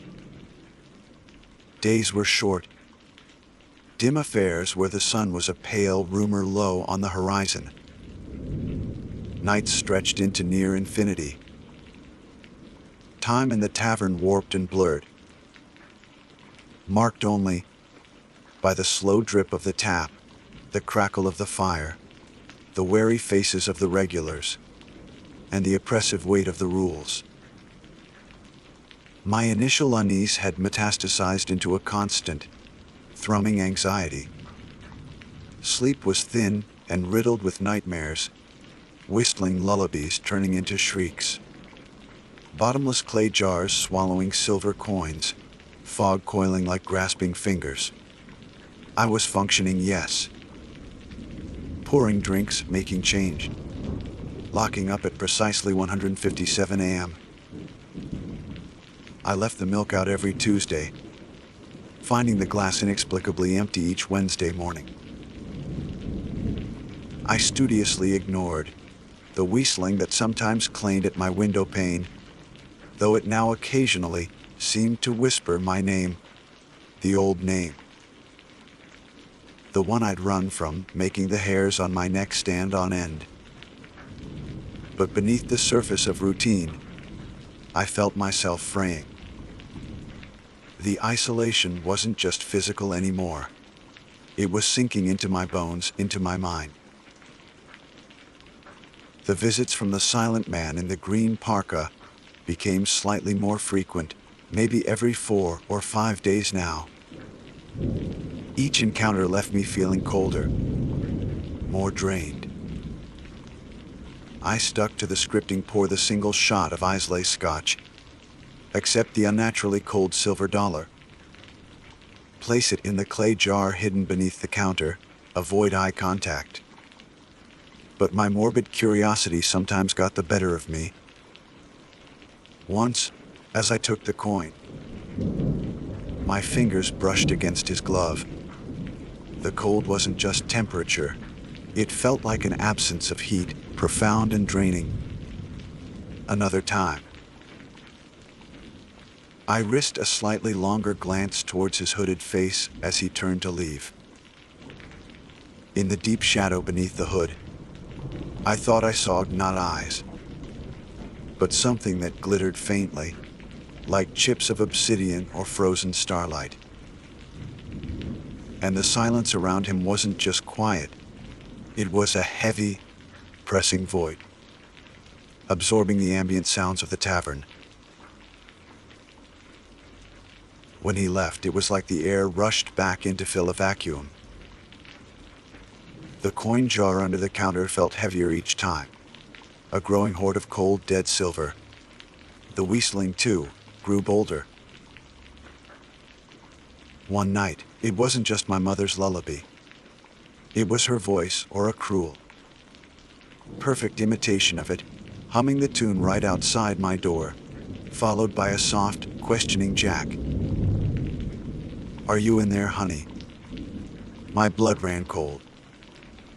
I clapped my hands over my ears, squeezing my eyes shut, chanting Silas's rule like a protective ward. It knew me. It knew how to tempt me. The urge to rip open the door, to confront the mocking imitation, was almost unbearable. It took every ounce of willpower to stay frozen on my cot until the voice finally, eventually, faded back into the moan of the wind. Rule number 5, concerning the old cannery, had been easy enough to follow. The ruins sat at the edge of town. Skeletal fingers of rotting wood and rusted metal clawing at the sky near the dark, ice-choked inlet. Even in daylight, the place radiated neglect and a vague sense of menace. Locals visibly skirted around it, their paths tracing wide arcs to avoid getting too close. But one afternoon, the fog rolled in. It came suddenly, silently, off the water, a thick, gray-white miasma that swallowed the town whole in minutes. Visibility dropped to near zero. I'd stepped out the back door to take a bag of trash to the bins, located a short distance behind the tavern, closer to the inlet side. The fog disoriented me instantly. I took a few steps, turned, and suddenly couldn't see the tavern anymore. Panic flared. Everything looked the same, swirling gray nothingness. The air was damp, unnaturally still, and smelled faintly of salt and something else, something like decay, metallic and unpleasant. I took a few hesitant steps in what I thought was the right direction, but the ground felt uneven, littered with debris I didn't recognize. Then I heard it. A faint, rhythmic sound cutting through the fog. Clank. Scrape. Scrape. Like metal dragging on rock, coming from somewhere ahead of me in the gray soup. And beneath it, a low, wet, guttural sound, almost like breathing, but ragged and thick. My heart leaped into my throat. Why? I realized with a jolt of terror that I must have wandered towards the inlet, towards the forbidden ruins of the cannery. The sounds seemed to be coming directly from that area. Rule number 5 screamed in my head, stay away. Especially not during a fog. I could feel an intense pressure, a sense of being watched by something unseen within the swirling vapor. The clanking and scraping continued, closer now. I spun around, desperate, trying to get my bearings. Was that a faint flicker of light back the way I came? Praying it was the tavern, I stumbled blindly towards it, slipping on icy patches, my breath catching in my throat. The horrid scraping sound seemed to follow me for a few steps before being swallowed by the fog and the frantic pounding in my ears. I practically fell through the tavern's back door, slamming it shut and leaning against it, gasping for air, my body trembling. The warmth and familiar smells of the bar felt like sanctuary. Silas was behind the counter, polishing glasses. He looked up, his expression unreadable. But his eyes lingered on me for a moment longer than usual. "Bit thick out there," was all he said, his voice calm. But I had the distinct feeling he knew exactly where I'd almost blundered. The near miss left me shaken for days. The memory of that clanking, scraping sound, and the feeling of unseen eyes in the fog haunted my waking thoughts. The final layer of my carefully constructed denial was stripped away by rule number 4, the silver bell. It hung on its hook on the back bar, tarnished and unassuming. I'd obeyed Silas implicitly, never touching it, pointedly ignoring it, instructing the rare curious patron to leave it alone. Yet, I sometimes felt my eyes drawn to it. In the deep quiet of the late nights, after locking the door at 1:57 a.m., I occasionally fancied I saw the dust motes dancing in the dim light move strangely around it, as if disturbed by a faint vibration. I told myself it was my imagination, amplified by fear and isolation. Then, one frigid evening, it happened. The tavern was moderately busy. A half-dozen patrons nursing drinks, the fire crackling, the wind howling a gale outside. I was rinsing glasses at the sink behind the bar, my back to the room. Suddenly, cutting through the low murmur of conversation and the storm's roar, came a single, clear, resonant sound.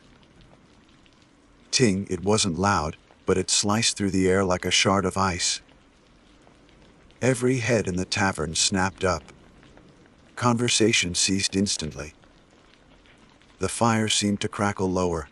The wind outside momentarily hushed. A suffocating silence descended, thick with unspoken dread. My blood turned to ice water.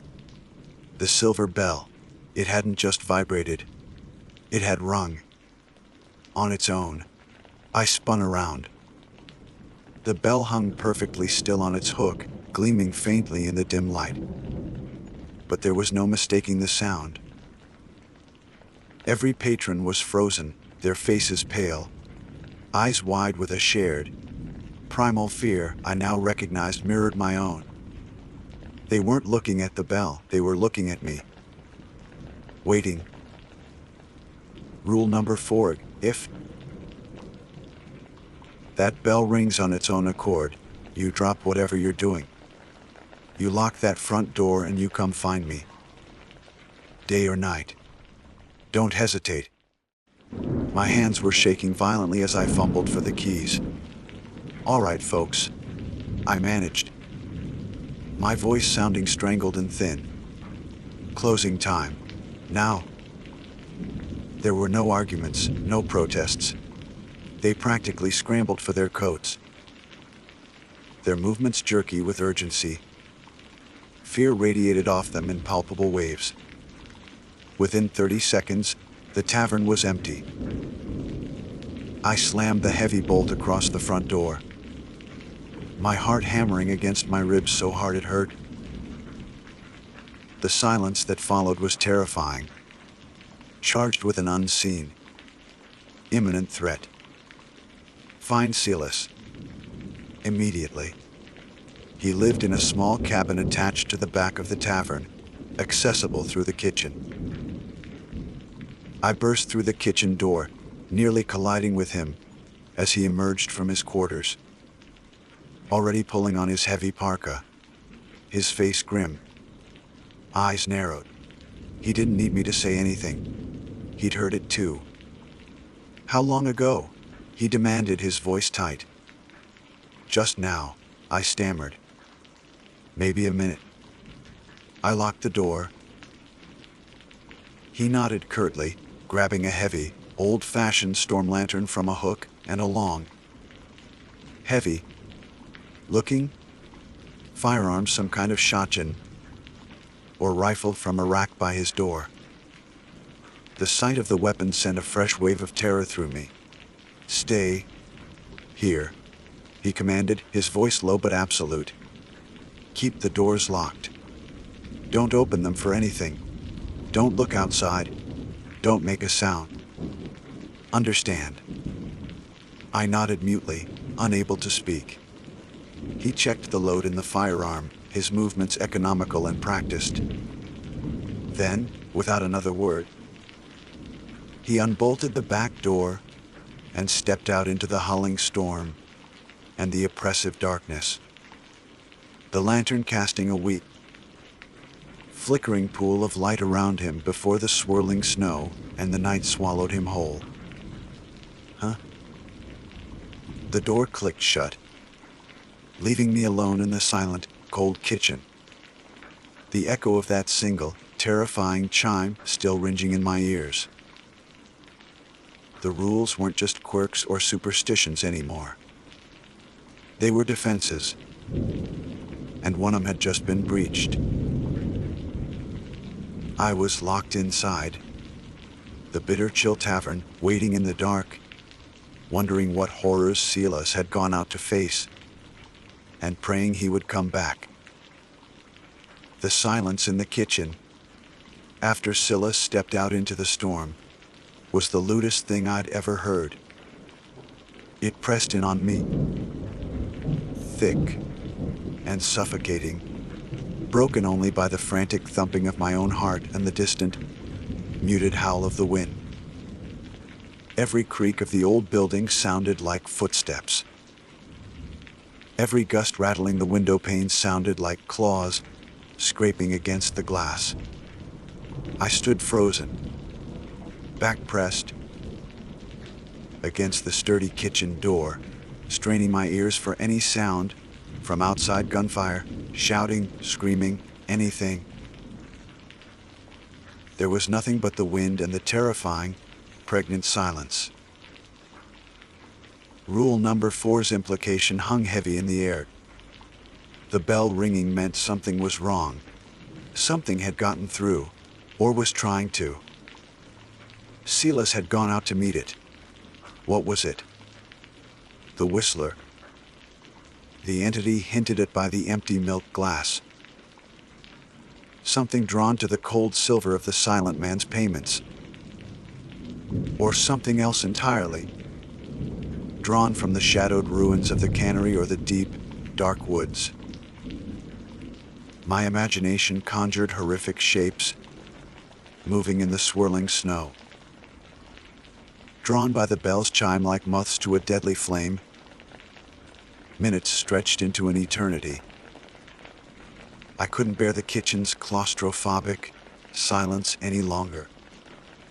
Tiptoeing, I moved into the main tavern area, extinguishing the single dim bulb over the bar, plunging the room into near total darkness, relieved only by the dying, flickering embers in the stone fireplace.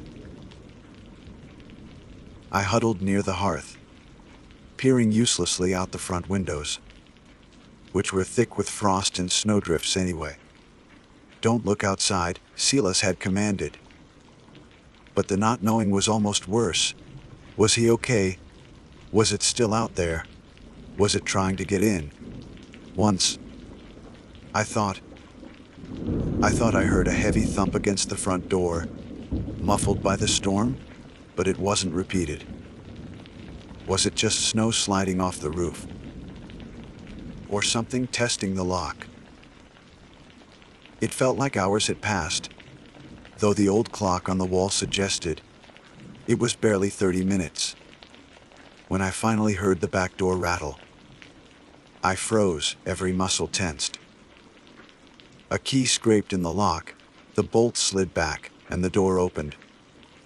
Silas stumbled in, bringing a blast of frigid air and fine snow with him. He looked ravaged. His parka was torn at the shoulder, dark stains blossoming on the fabric. Stains I prayed were just melted snow and grime, but somehow knew weren't. His face was deathly pale, beneath the frost clinging to his beard, etched with new lines of exhaustion and pain. He leaned heavily against the doorframe, his breathing harsh and ragged. The heavy firearm was still clutched in his hand, its barrel strangely free of snow, almost as if it radiated a faint heat. He didn't say where he'd been or what he'd faced.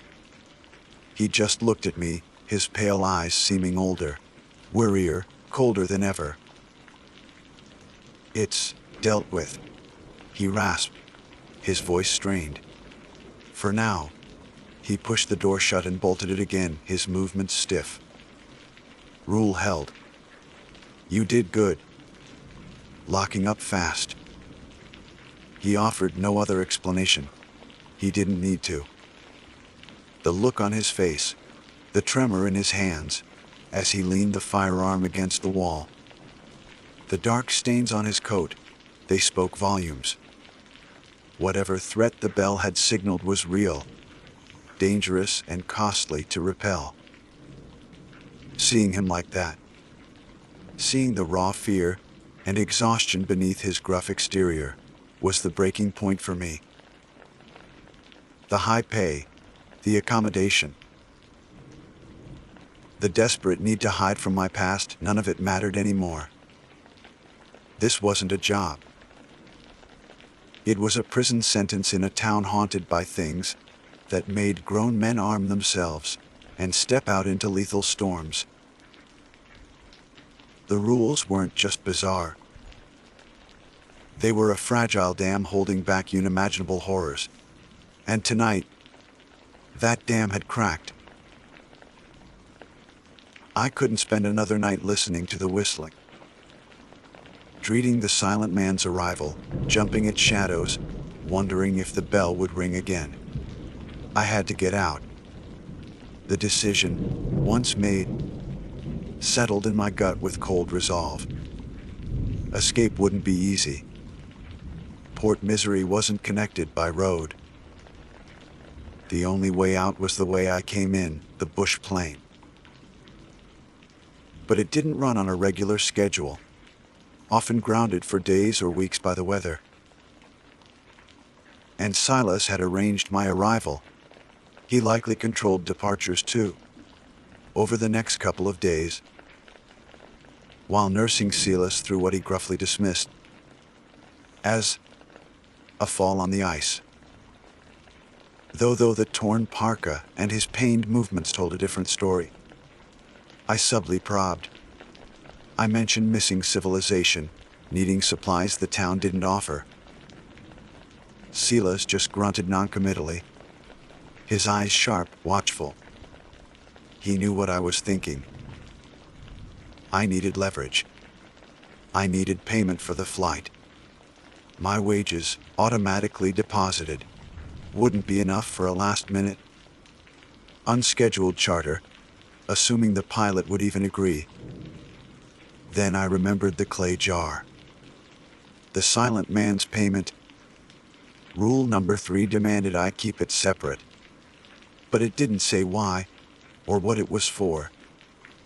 It felt wrong, dangerous even, but desperation claws away at principles. Late one night, when Silas was asleep, breathing heavily in his room, I crept behind the bar. My hands shook as I lifted the heavy clay jar. It felt colder than ever. Tipping it out onto a bar towel, the silver dollars spilled out with that same muted, dead clink. There must have been 50 or 60 of them, worn smooth, depicting faces and symbols I couldn't recognize, radiating that unnatural chill. Taking a deep breath, I scooped up a handful, maybe 20 coins, stuffing them deep into my pocket. They felt like ice against my leg. I put the rest back, hoping Silas wouldn't notice the difference immediately. Using the tavern's temperamental satellite phone, when Silas was out checking traps, I managed to reach the pilot who'd flown me in. His voice was wary when I explained I needed a flight out urgently. "Bad weather comin'," he said, "and Silas usually arranges. What's an emergency?" I lied, my voice tight. "Family, and I can pay handsomely." In silver, there was a pause. Then, grudgingly, "If there's a window tomorrow morning, just after dawn, I might be able to make it. Maybe. Weather holds, fuel holds. Be at the strip, cash up front. Or silver, if that's what you got. Don't be late. I won't wait." The line went dead. The next hours were agonizing. I packed my meager belongings into my duffel bag, the cold silver coins heavy in my pocket. Every creak of the floorboards, every howl of the wind sounded like discovery. I barely slept, waiting for the first hint of gray light that passed for dawn. Before the town stirred, I slipped out the back door of the tavern, my bag clutched tight. The air was knife-sharp cold, the sky a bruised purple overhead. Stars still glittered like chips of ice. The town was silent, huddled shapes under a blanket of fresh snow. I moved as quickly and quietly as I could towards the airstrip at the edge of town, my boots crunching loudly in the stillness. Fear was a physical presence beside me. Fear of Silas finding me gone. Fear of the whistling starting up. However, fear of seeing the tall man in the green parka emerge from the shadows. Fear of the fog rolling in suddenly, trapping me near the skeletal ruins of the cannery. As I passed the path leading towards the inlet, I risked a glance. The cannery stood stark against the pre-dawn sky, windows like empty eye sockets. Was that a flicker of movement near the crumbling walls, or just a trick of the light? I didn't wait to find out, hurrying my steps, my breath pluming white in the frigid air. The airstrip was deserted, a flat expanse of windswept snow and gravel. I scanned the sky anxiously. Was the pilot coming? Or had I doomed myself for nothing? Then, a faint drone reached my ears, growing steadily louder. A single light appeared in the eastern sky. The bush plane. Relief washed over me, so potent it almost buckled my knees. The plane touched down, skiss grating on the gravel strip beneath the snow. The pilot, the same leathery man from before, cut the engine quickly and peered out at me, his expression impatient. Got the payment. I hurried forward, pulling the handful of cold silver dollars from my pocket. My fingers were numb, fumbling with the coins. As I held them out, the pilot's eyes widened almost imperceptibly. He took them without touching my skin, his movements quick, almost snatching them away. "Get in," he barked, avoiding my gaze now. Quickly, I threw my bag into the small cargo space and scrambled into the passenger seat. The door slammed shut, sealing out the profound silence of Port Misery. As the engine sputtered back to life, and we began to taxi down the runway, I looked back at the huddle of dark buildings. Standing near the bitter, chill tavern, partially obscured by the swirling snow kicked up by the propeller, was a figure, tall, broad-shouldered. Silas. He wasn't moving, wasn't waving, wasn't shouting, just standing there, watching me leave. In the dim light, I couldn't tell if his expression was angry, resigned, or something else entirely. But the sight sent a final chill down my spine. As the plane lifted off, banking over the dark inlet, I saw Port Misery laid out below, a tiny, isolated cluster of lights and structures against an overwhelming wilderness. The cannery ruins looked like broken teeth grinning up at me. The dark forest pressed close on all sides. It looked impossibly small, fragile, and utterly trapped. I flew away from Port Misery, back towards a word I barely remembered. I never went back to my old life, my old name. I kept moving. But Alaska at Port Misery, it never really left me. The high pay sits untouched in an account I rarely access. The real price of that job wasn't measured in dollars, or even in the cold silver coins I used to buy my freedom, coins I sometimes imagine I can still feel. Cold and heavy, in a pocket that's long been empty. The price was the fear that lingers, the gnawing paranoia that creeps in during the dead of night. Sometimes, when the wind blows a certain way, I still think I hear faint whistling. Sometimes in a crowd, I see a tall figure in a dark coat, and my heart seizes. Until I see their face. I avoid desolate places, thick fog, and the dead silence of the early morning hours. I escaped Port Misery. I survived. But some part of me is still there. Locked in that cold room above the bar, listening to the wind, waiting for the bell to ring. Forever bound by rules I never understood, guarding against a darkness I can never truly forget. And I'm left wondering, were the rules meant to keep the horrors out? Or were they meant to keep the bartender in?